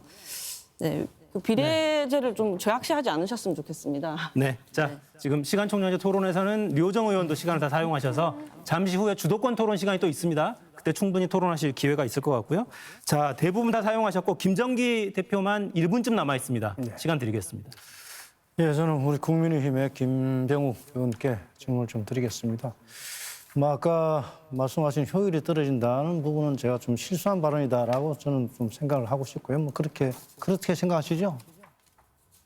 효율성이 떨어진다는. 제가 3개, 4개 뭐 이 정도 수준의 다당제는 필요하다. 하지만 그 이상으로 10개 뭐 이런 군소정당이 난립하는 형태는 비효율적이다 말씀을 드린 겁니다. 네. 사실 북유럽의 일부 국가 같은 경우에 그래서 연립정부를 구성하지 못해서 꽤 오랜 시간 동안 행정부가 조각되지 못한 그런 일도 있었습니다. 아무튼 뭐 그 부분에 대해서 기본적으로 너무 이렇게 난립하는 부분, 일부분까지도 사실은 난립이 아니죠.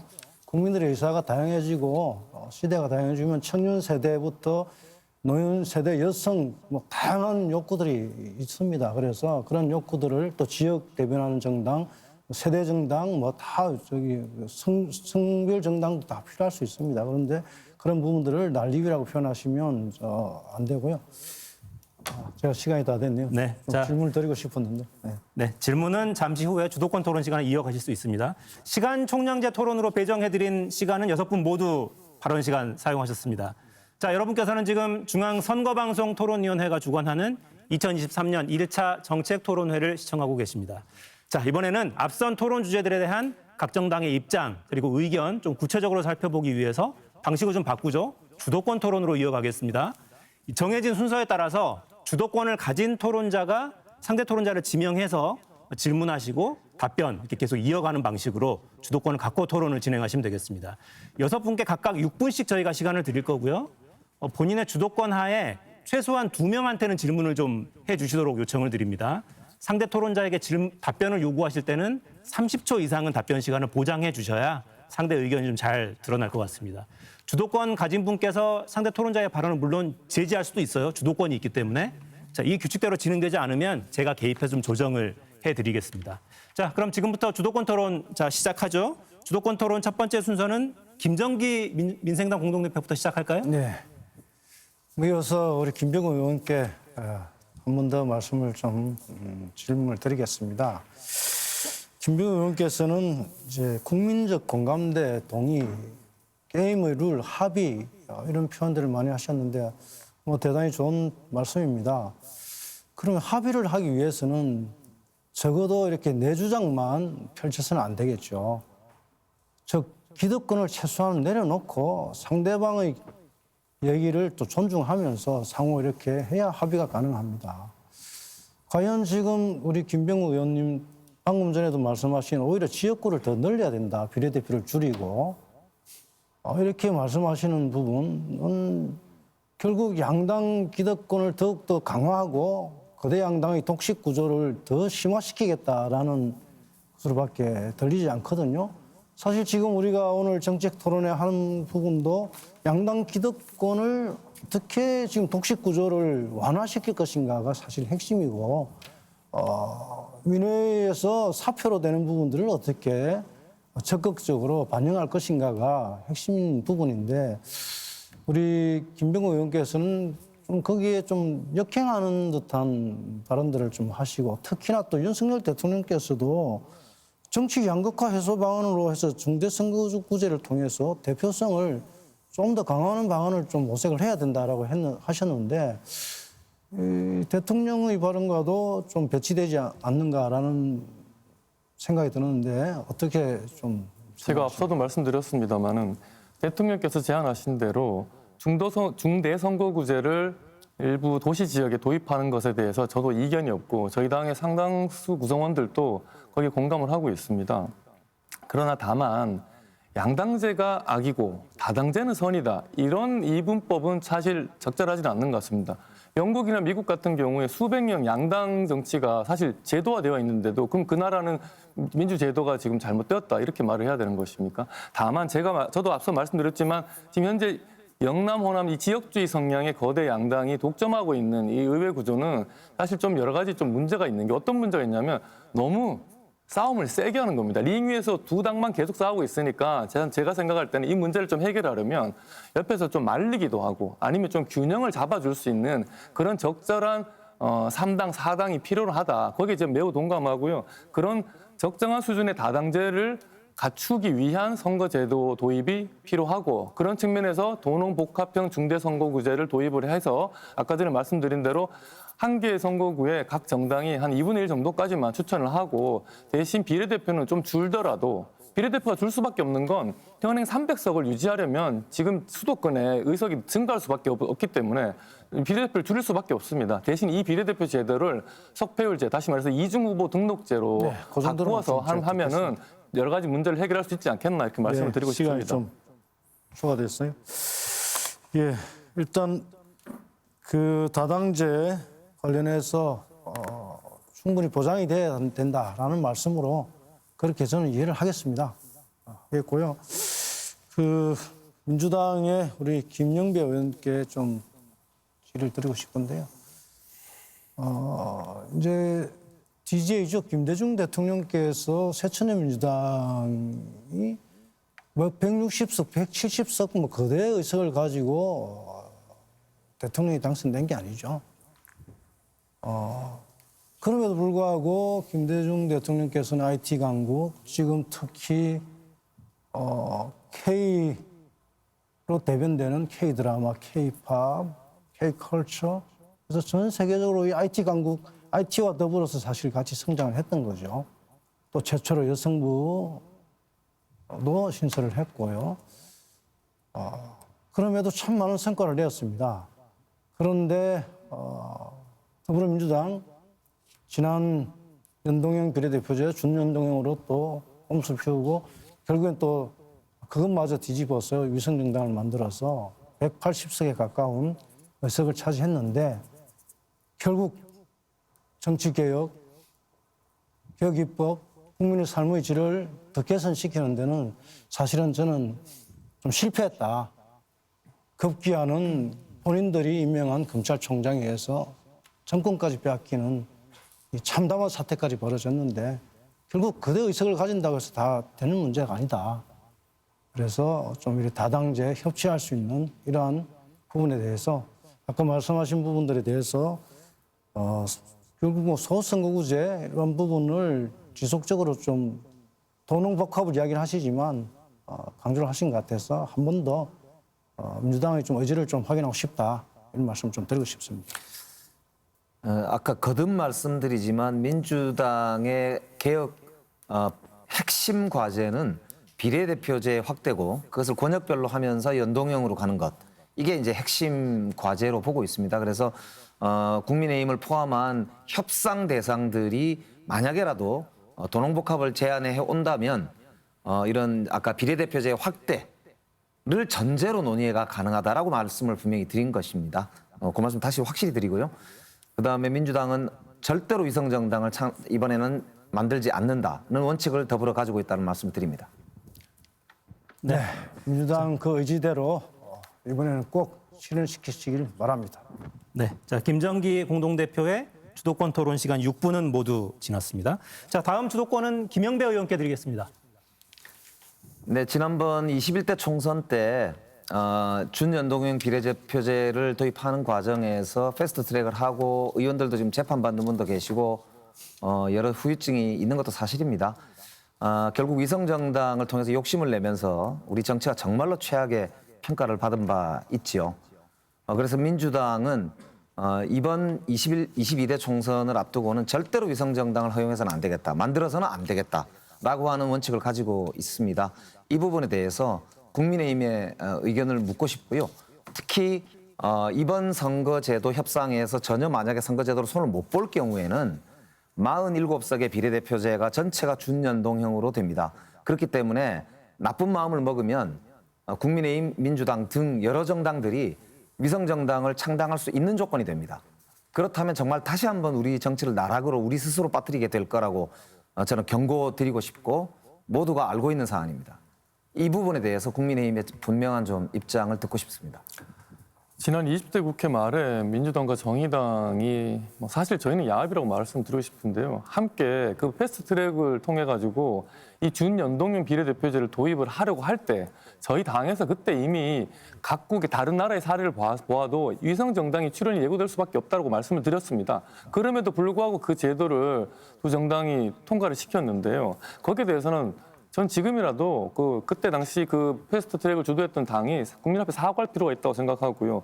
위성정당이라는 것 자체가 만들어지지 않는 그런 선거제도를 만들어야 된다고 생각합니다. 사실 중대선거구제도 위성정당 출연이 가능합니다. 우리도 이미 12대 국회 때 이미 그런 경험을 한 바도 있고요. 예. 시간이 그래서요. 그러면 국민의힘은 필요하다면 다시 위성정당을 만들 수 있다 이런 취지로 들리는데요. 전혀 위성정당이 출연할 수 없는 선거제도를 만들어야 된다고 말씀드리는 그러니까 겁니다. 꼭 그렇게 만들자는 입장을 갖고 계시다는 것이죠? 그렇습니다. 예, 좋습니다. 이 부분이 매우 중요합니다. 왜냐하면 제도상으로 위성정당을 방지할 수 있는 법을 만들기로 저희들도 여러 법안을 내놨습니다만 가장 중요한 것은 정치는 역시 국민과 약속입니다. 그 약속을 어기는 것에 대해서 국민들께서 심판하실 거라고 보고 민주당은 거듭 말씀드리지만 위성정당을 이번 22대는 절대로 만들지 않는다는 원칙을 가지고 있다는 말씀을 드립니다. 또 하나는 이제 저는 기득권을 내려놓는 게 무엇보다 중요하다고 생각하는데요. 그 중에서도 아까 지역구의 숫자를 축소하자는 입장을 제가 이제 말씀을 드린 바 있습니다. 비례를 늘려야 되니까요. 그런데 김병욱 의원님 아까 국민의힘 입장을 보면은 현실적으로 지역구를 늘려야 한다고 이야기를 하고 있습니다. 그러면서도 개혁을 이야기하거든요. 지역구가 늘면은 비례대표가 줄고 그러면은 비례성이 오히려 떨어집니다. 왜냐하면 사표가 더 발생하거든요. 아까도 지역 독점, 영남 독점, 호남 독점이 문제라고 말씀하시면서 거기에 대한 책임 있는 대안은 없이 그냥 지역구를 현실적으로 늘릴 수밖에 없다. 이거는 기득권이거든요. 현역 국회의원들이 반대하고 대통령이나 당 지도부가 반대하니까 못하겠다. 이제 이거로밖에 안 들리지 않느냐. 저는 이 아픔을 감수하고 우리가 기득권을 내려놓는 것이 이번 논의의 실천의 의지의 핵심이라고 생각합니다. 그렇기 때문에 거듭 한번 여쭙고 싶어요. 김병욱 의원님이 아까 말씀하신 두 개가 충돌하는 안을 모순되는 것을 말씀하고 계신데 지역구를 늘리면서도 비례성을 강화하는 방법이 있습니까? 우선 지금 우리 김영배 의원님께서 말씀하시는 게 다 국회의원 의석수를 늘리는 것을 전제로 말씀을 하고 그렇지 있습니다. 않습니다. 그렇지 않습니다. 권역별 비례대표제를 하자 그러면 의석수 증가가 필연적이고요. 그리고 지금 아까 전에도 말씀드렸지만 수도권이 지금 분구가 예상되기 있기 때문에 수도권을 현재 의석 수준으로 묶으려고 하면 지방을 줄일 수밖에 없습니다. 선거구 획정의 기준이 그렇습니다. 인구 편차 2대1을 맞춰야 되기 때문에. 그러면 지방의 시간이 돼서요. 좀 이따가 이제 말씀 들으시면 좋을 것 같고요. 저는 그래서 책임 있는 대안을 좀 국민의힘 특히 여당이기 때문에 대통령과 정부 여당이 당정협의를 통해서 바로 좀 책임 있는 대안을 만들어 주십사 하는 촉구를 거듭드리고 싶습니다. 제가 정의당에게 유호정 의원님께 하나 여쭙고 싶습니다. 다양성을 보장하자는 차원에서 이제 여러 법안이나 논의가 가능한데요. 그 중에서도 저는 이 아까 권역별 비례대표제를 준연동형으로 할 경우에 우리 이 정의당의 입장은 어떠한지 그 의석을 저는 225대 75 정도로 해서 의석을 전체를 늘리지 않으면서도 3대 1 정도로 해서 권역별 비례를 확보 가능하다 이렇게 보는데 어떻게 보십니까? 정의당은 기본적으로는 의석수를 좀 확대를 하면서 가야 한다라는 생각을 갖고 있고요. 권역별 비례대표제 뭐 아시겠지만 현재 비례 의석수를 그대로 하고, 그러니까 47석을 그대로 하고 권역별 비례대표제를 시행하게 되면 뭐 인구가 좀 적은 지역이라든지 지역에 따라서 인원이 이제 5명, 6명밖에 배정되지 않고 그렇게 될 경우에 오히려 소수정당의 진출을 위해 이제 소수정당이 진출하기 위해서 필요한 득표수가 더 많이 필요하게 돼서 비례성이 좀 낮아지는 게 있지 않습니까? 이런 점 고려하면 비례 이제 정수 확대가 좀 필요하다 그렇게 생각합니다. 네. 사실 이제 정수 확대 문제는 조금 이따 다시 논의를 하겠습니다만 국민적 동의가 필요한데요. 우선 국회의원들 총액 인건비를 동결로 하고요. 그다음에 보좌진 숫자를 좀 줄이고 그리고 특권들을 좀 줄이면 저는 국민들께서도 한번 토론해 보실 수 있을 거다라는 생각은 있거든요. 그렇기 때문에 스스로 뼈를 깎는 자기 혁신을 전제로 해서 저는 한번 아까 말씀하신 대로 국민들과 논의해 보는 것에 대해서는 저도 뭐 좋다고 생각하고 있습니다. 네, 자 더불어민주당 김영배 의원의 주도권 토론 시간도 소진이 됐고요. 다음 주도권은 류호정 의원께 드리겠습니다. 네, 우선 이제 위성정당 관련해서 말씀을 드리고 싶은데요. 사실 뭐 제도적으로 보완하는 것도 물론 중요하지만 많은 선거법들이 사실 95% 이상을 점유하고 있는 양당의 약속, 선언만으로도 해결이 가능합니다. 위성정당 안 만들겠다 약속하고 지키면 되고요. 뭐 80% 이상이 뭐 남성이 국회 좀 더 다양하게 만들겠다 생각하시면 각 정당에서 공천시에 신경만 좀 써주셔도 법 없이도 해결될 문제들이 상당히 많습니다. 이 점을 꼭 알아주시고요. 그래서 양당이 공통적으로 질문을 드리고 싶습니다. 이 위성정당을 만들지 않겠다라는 거, 여기서 이제 개개인이 밝혀주시는 건 또 별로 의미가 없다고 생각합니다. 나중에 돌아가셔서 책임 있는 자리에 있는 뭐 대표단 지도부에서 이런 약속을 할 수 있도록 좀 노력을 해주시겠다, 이렇게 약속을 좀 해주십시오. 예, 저는 그렇게 약속드리겠습니다. 국민의힘은 약속해 주시겠습니까? 노력을 좀 해주시겠습니까? 네. 네, 그래서 이제 이어서 좀 질문을 드리겠습니다. 아까 이제 정수 확대가 전제되어 있다라고 하셨는데 아닙니다. 뭐 선관위에서 제출한 뭐 미생당에서 소개해주신 지역구 200석에 뭐 100석, 그러니까 비례 100석 뭐 이런 안도 있고요. 그런데 이제 지역구를 확대해야 한다. 그러면서 동시에 석패율제 동시 후보를 해야 한다. 하지만 정수는 늘려서는 안 된다. 그러면은 이제 비례대표가 줄어든다는 말이거든요. 이런 상황에서 석패율 동시 후보제를 이렇게 하면 사실 전 이거는 안 그래도 국회가 특권을 내려놔야 한다라고 하는데 중진들의 어떤 남는 카드, 여분 카드가 될 거라고 생각합니다. 중진 특권 카드다 그렇게 생각을 하고요. 좀 아까 이제 주제 2 토론에서 말씀 이제 다 못 나눈 걸 하고 싶은데 좀 뜬모를 국민의힘의 이 비례대표에 대한 증오에 대해서 좀 파헤치고 싶거든요. 국민의힘이 판단하기에 비례대표제는 무조건 나쁜가요? 그렇지 않습니다. 제가 드리고 싶은 말씀은 우리 국민들이 각 당에서 추천하는 비례대표 국회의원 후보들에 대해서 몇 가지 좀 의문을 갖고 있습니다. 도대체 국회의원 비례대표인 국회의원 후보자들은 그 당에서 어떤 기준으로 누가 추천하는 것인지에 대해서 좀 불공정하지 않냐. 혹시 뭔가 좀 개인적인 여러 가지 인연 이런 걸로 되는 거 아니냐라는 의문을 갖고 있는 게 사실입니다. 그나마 지역구의 경우에는 유권자의 투표를 통해서 어느 정도 검증이 된다 이렇게 또 볼 수 있기 때문에 그런 측면에서 우리 유권자들이 원하는 건 직접 자신의 대표를 뽑고 싶어 하기 때문에 저는 지역구를 늘리자는 게 아니라 지역구를 줄일 수밖에 없는 현행 아니면 의석수를 늘리거나 두 가지 방법밖에 없습니다. 현재 비례대표를 늘리는 방법은 의석수를 늘리거나 지역구를 줄이거나 그러면 정말 우리 민주당에서는 저는 묻고 싶은 게 지역구를 네, 제 시간이요. 줄인다면 정의당도 마찬가지고요. 어느 제가 지역을 어떻게 줄일 시간을 건지에 좀- 대해서 네. 말씀을 해줘야 된다고 생각합니다. 네. 그래서 이제 재차 말씀드리는데요. 정당 공천에 대한 불신이 있기 때문에 그리고 유권자 직접 선출을 선호하시기 때문에 개방형 명부제로 비례대표를 이제 하는 것도 함께 제시가 되고 있지 않습니까?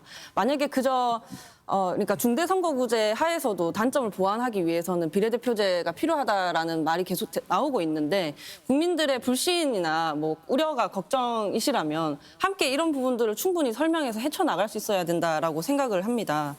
그리고 이제 지금 시간이 별로 없어서 대통령께서 그 중대선거구제 도입을 말씀하시고 그 뒤로 이제 말씀이 별로 없으세요.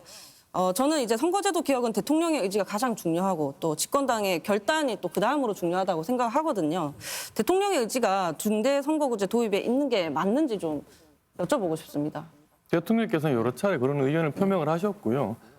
그리고 또 뭐 집권당도 중요하겠습니다만 사실 원내 절대 다수당인 민주당의 의지가 상당히 중요합니다. 그래서 제가 앞서 말씀드린 대로 이 선거제가 구속력이 있는 선거제 새로운 개편안을 내놓으려면 통과시키려면 이 정당 간의 합의가 중요하다. 그 합의를 통해서 선거제를 개편하겠다는 그 다짐부터 사실은 해야 한다고 생각합니다. 위성 정당을 만들지 않겠다고 다짐을 하라고 그러는데 저는 이 자리에서 선거제도를 원내 정당 간의 합의를 통해서 개편을 하겠다라는 다짐부터 하는 게 더 중요하다고 생각합니다.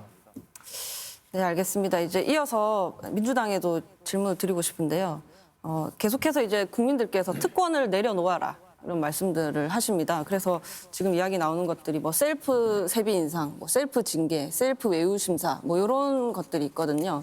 이런 특권 내려놓기가 함께 진행되지 않으면 국민들께 또 신뢰받는 어떤 선거제도 개혁이 좀 힘들 것 같아요. 이런 부분에 대해서는 어떻게 좀 진행을 할 계획이 있으신지 여쭙고 싶습니다. 제가 정개특위 위원인데요. 저는 선거제도 담당 위원이고요. 금방 말씀하신 국회의원 이제 여러 가지 특권 내려놓기와 관련되어 있는 소위원회는 1소위원회인데요. 그게 지금 현재 가동 중입니다. 그래서 여러 지금 안을 놓고 심사 중이고 이해충돌 방지법을 비롯해서 불출석을 하게 될 경우에 이제 세비 좀 깎자 이런 안도 있고요. 여러 가지 이제 안이 있는데 심사 중에 있기 때문에 저는 성과가 나올 것으로 그렇게 생각을 하고요.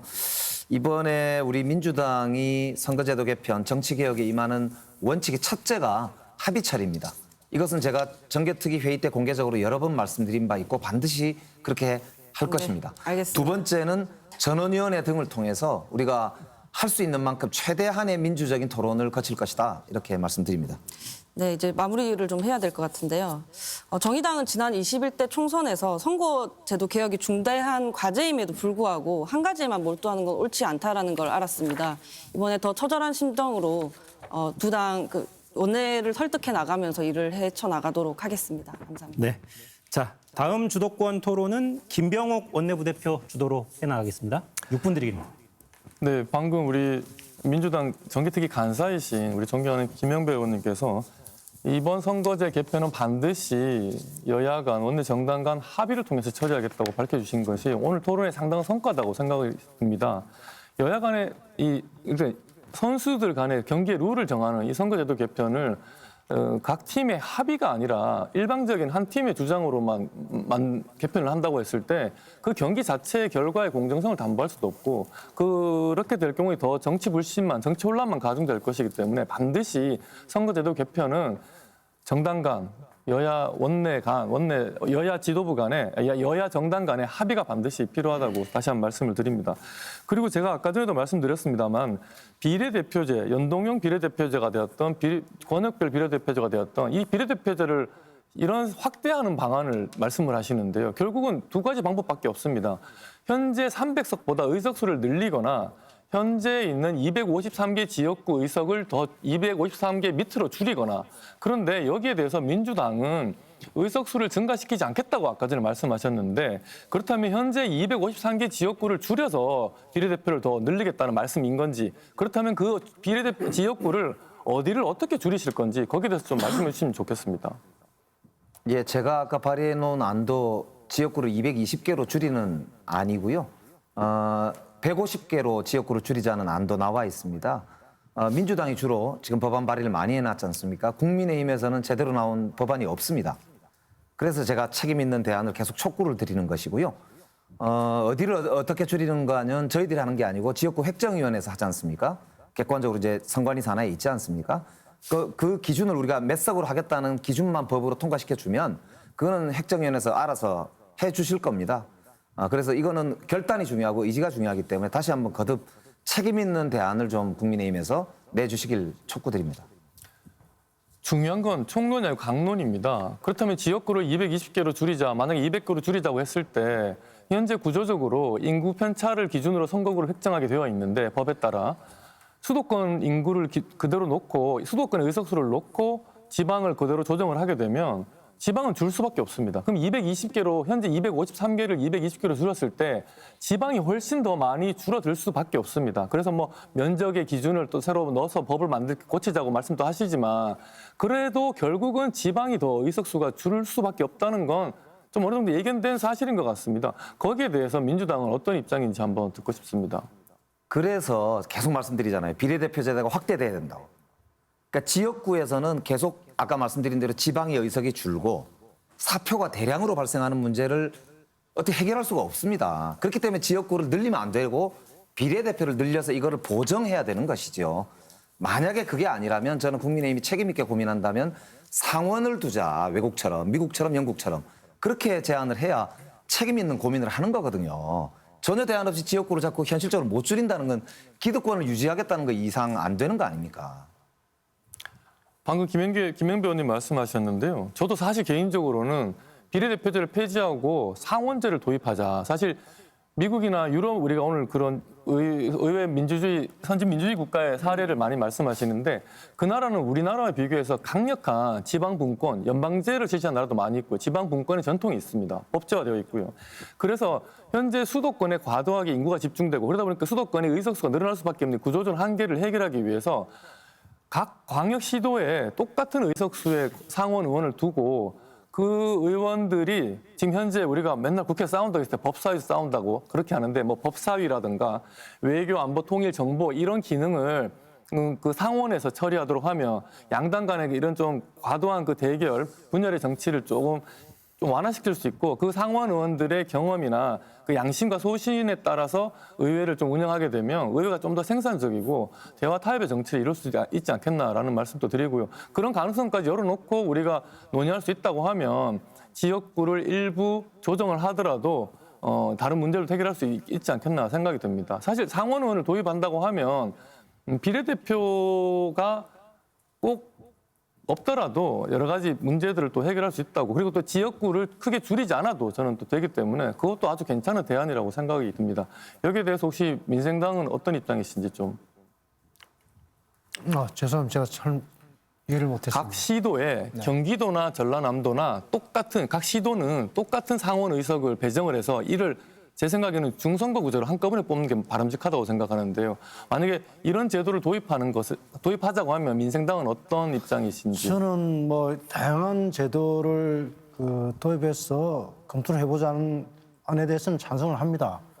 그러나 제가 모두반에서도 늘 말씀드렸지만 기득권을 조금씩 우리 국민의힘과 더불어민주당이 좀 내려놓겠다는 그 의지, 아까 위성정당 하지 않겠다라고 말씀하신 부분 대단히 찬성합니다만 더 나아가서는 각 거대 정당에서 기득권을 좀 더 내려놓겠다. 이 의지를 좀 더 확고하게 좀 해주셨으면 좋겠다 말씀드리고 싶습니다. 근데 지금 저 말씀은 좋은 말씀이지만 개헌을 해야 됩니다. 그래서 이거는 대통령과 여당이 제대로 제안하시려면 개헌하자는 주장을 하셔야 되는 거고요. 예. 네, 선거제도 개편과 사실 아까 제가 지방분권을 말씀드렸습니다만 지방분권, 권력분권 이건 같이 가야 되는 일입니다. 사실 선거제도만 하나 바꾼다고 현재 우리나라의 정치 구조적인 문제가 다 해결되지는 않고요. 방금 김영규 의원님 말씀하신 대로 그런 개헌까지 선거제도 개편 이후에 나아갔으면 좋겠습니다. 네. 자, 김병욱 의원의 주도권 토론 시간도 모두 소진이 됐고요. 자, 선거제도 개편 정치 개혁 방안 관련한 토론을 이어가고 있는데 이제 양원제 이야기까지 나왔습니다. 점점 논의가 좀 확대돼 가네요. 자, 다음 주도권은 오준호 공동대표께 드리겠습니다. 역시 시간은 6분입니다. 네, 국민 여러분께서는 지금 거대 정당인 민주당과 국민의힘이 서로 평행선만 달리는 좀 토론을 보고 계십니다. 민주당에서는 지역구를 줄이고 비례를 늘리자라고 말씀하시고 또 국민의힘에서는 지역구를 절대 줄일 수 없으니 비례대표를 줄여야 된다고 말씀을 하고 계시는데 결국 이 문제는 두 정당 모두 좀 피하고 있지만 의원수를 늘린다면은 해결할 수 있는 문제입니다.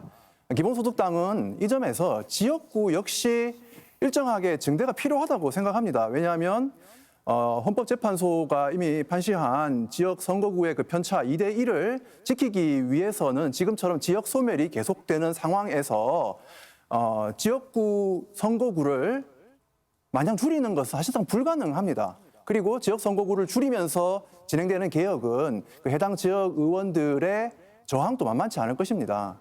그래서 지역 선거구도 소수 늘리면서 함께 비례대표제를 늘리는 방향으로 국민의 동의를 얻는다면 지금 거대 정당들이 이야기하고 있는 저 평행선을 긋는 논의들이 많은 부분 해결될 수 있다라고 생각을 합니다. 그리고 뭐 오늘 아까 김병욱 의원께서 말씀하신 것처럼 다양한 선거제도에 대한 공부도 많이 하게 되는데 미국이나 뭐 영국처럼 지역구 그리고 소선거구 중심 그리고 뭐 양원제가 있는 국가들의 뭐 예도 나왔습니다. 저는 미국의 경우 이런 점을 좀 주목해 봐야 된다고 생각하는데 미국은 거대 양당이 있지만 그 의원들이 초당적인 협의체들을 많이 구성을 합니다. 그래서 많은 부분 수기를 통해서 문제를 해결해 나가고 있습니다. 이것은 지역구 중심의 선거구제가 있어서가 아니라 성숙한 정치 문화가 있기 때문이고 이 성숙한 정치 문화를 만들기 위해서는 거대 양당이 더 많이 좀 반성할 부분이 있다고 생각합니다. 그런 점에서 사실 저는 선거구제를 좀 넘어서서 또 중요한 이 정치적 대안에 대해서 좀 말씀을 드리고 이에 대해서 민주당과 국민의힘께 좀 질문을 드릴 건데요. 선거구제 개편만이 아니라 정당 정치의 좀 공정성을 높여야 합니다. 현행 선거에서 국고보조금 제도가 정당 간의 불평등을 많이 조장하고 있습니다. 현재 국고보조금은 교섭단체 정당에게 많은 특혜를 줍니다.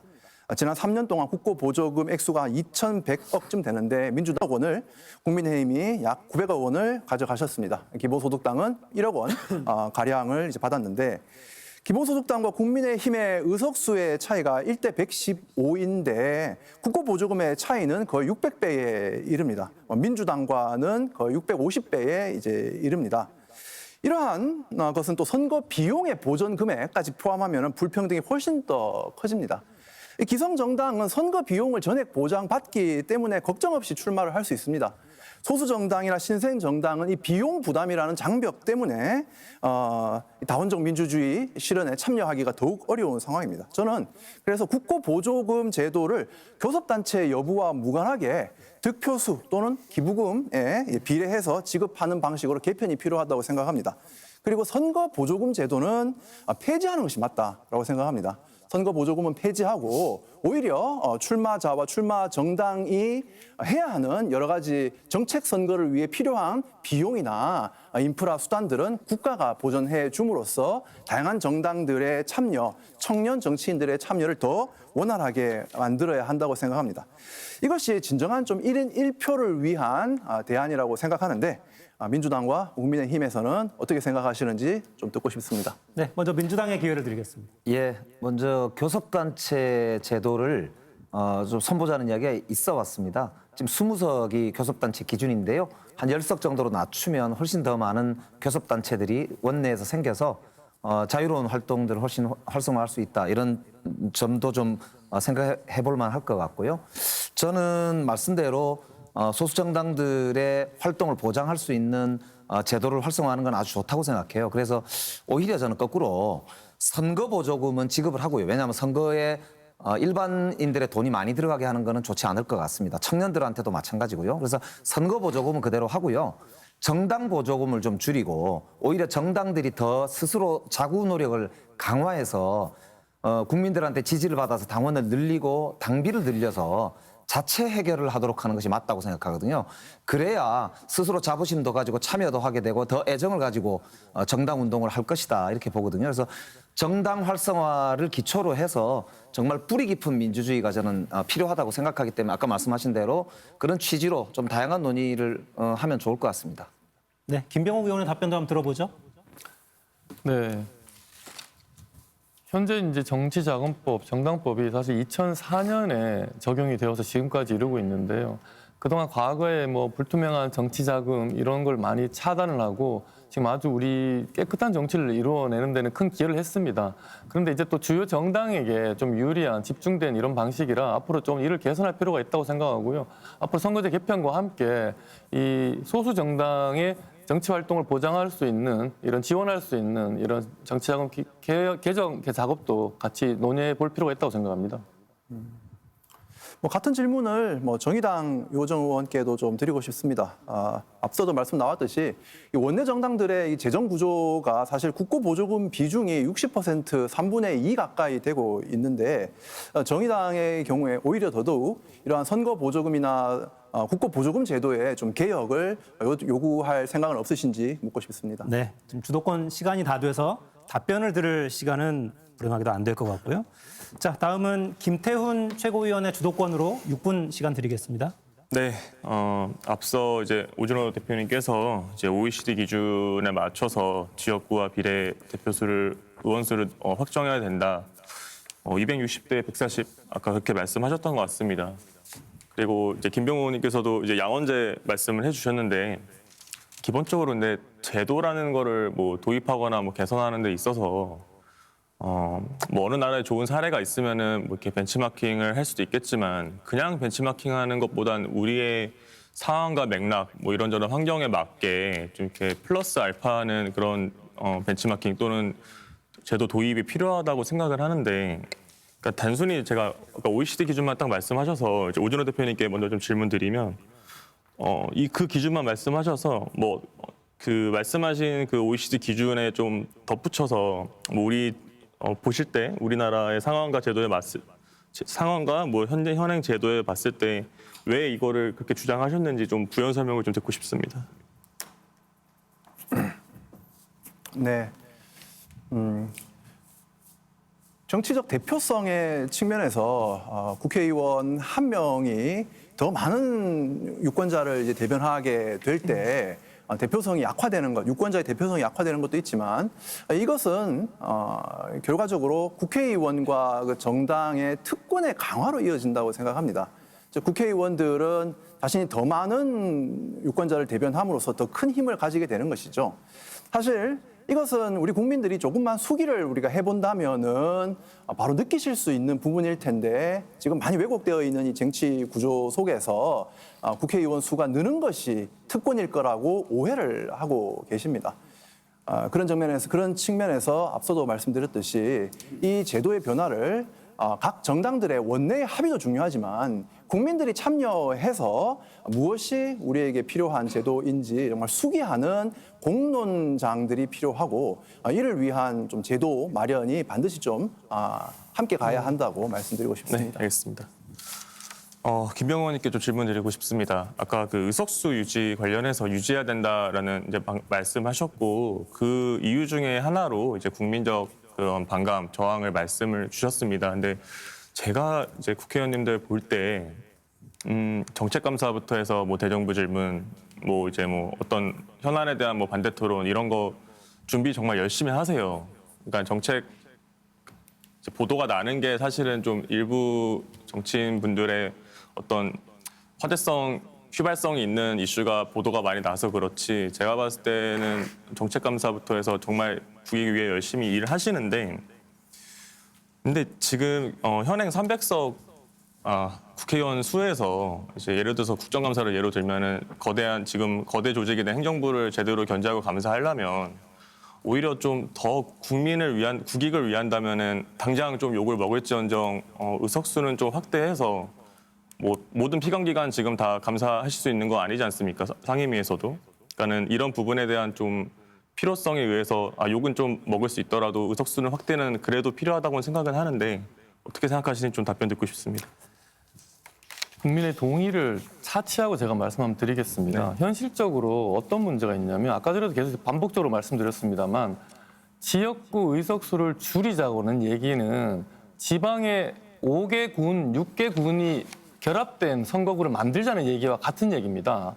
그런 대형 선거구를 한 명의 지역구 국회의원이 그 지역 주민을 대표한다는 건 상당히 비현실적이고 그 지역 주민 입장에서는 매우 좀 불공정한 일입니다, 사실. 네. 그리고 또 하나 말씀드리고 싶은 게 앞으로 우리는 더 과감하게 지방 분권, 거의 뭐 그 연방제에 가까운 전 지방 분권을 앞으로 해야 된다고 생각하는데요. 그렇게 생각했을 때 중앙의 국회보다는 지방의회를 더 강화시켜줄 필요가 있다. 그런 측면에서 중앙과 지방의 균형을 고려했을 때 지금 국회의원 의석수를 늘리자는 건 조금 시대와 맞지 않고 또 교통과 통신, 정말 AI까지 나와 있는 상황에서 국회의원이 더 많아져야 한다는 주장을 국민들이 납득을 하기가 참 어려울 것 같습니다. 기본적으로 처음에도 주제 1번에서 말씀드렸지만 의석수 확대와 권역별 비례대표제 도입 그리고 그에 따른 권역별 비례대표제 도입 그리고 권역별에서는 지금은 서울이 하나로 껴있지만 인구 때문에 하지만 좀 더 지역으로 비중을 둬야 된다. 그런 산정하는 기준이 인구 면적뿐만이 아니라 다른 지역 발전 지수 등 이런 거를 고려해야 된다는 점을 그래서 말씀드렸던 거고요.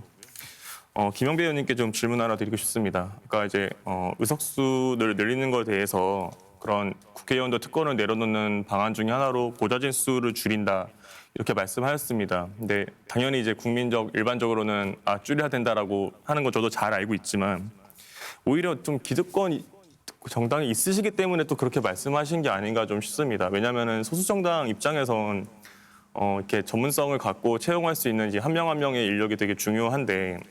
양당에서는 정책연구원이나 뭐 정책위원분들이나 잘 이제 포진해 계시기 때문에 가능하지만 오히려 의석수가 없는 정당에서는 이런 게 하나하나 중요하거든요. 그래서 네. 사실은 대안으로 생각할 수 있는 게 국회의원 1인당 2명씩의 보좌진을 줄이면 600명이거든요.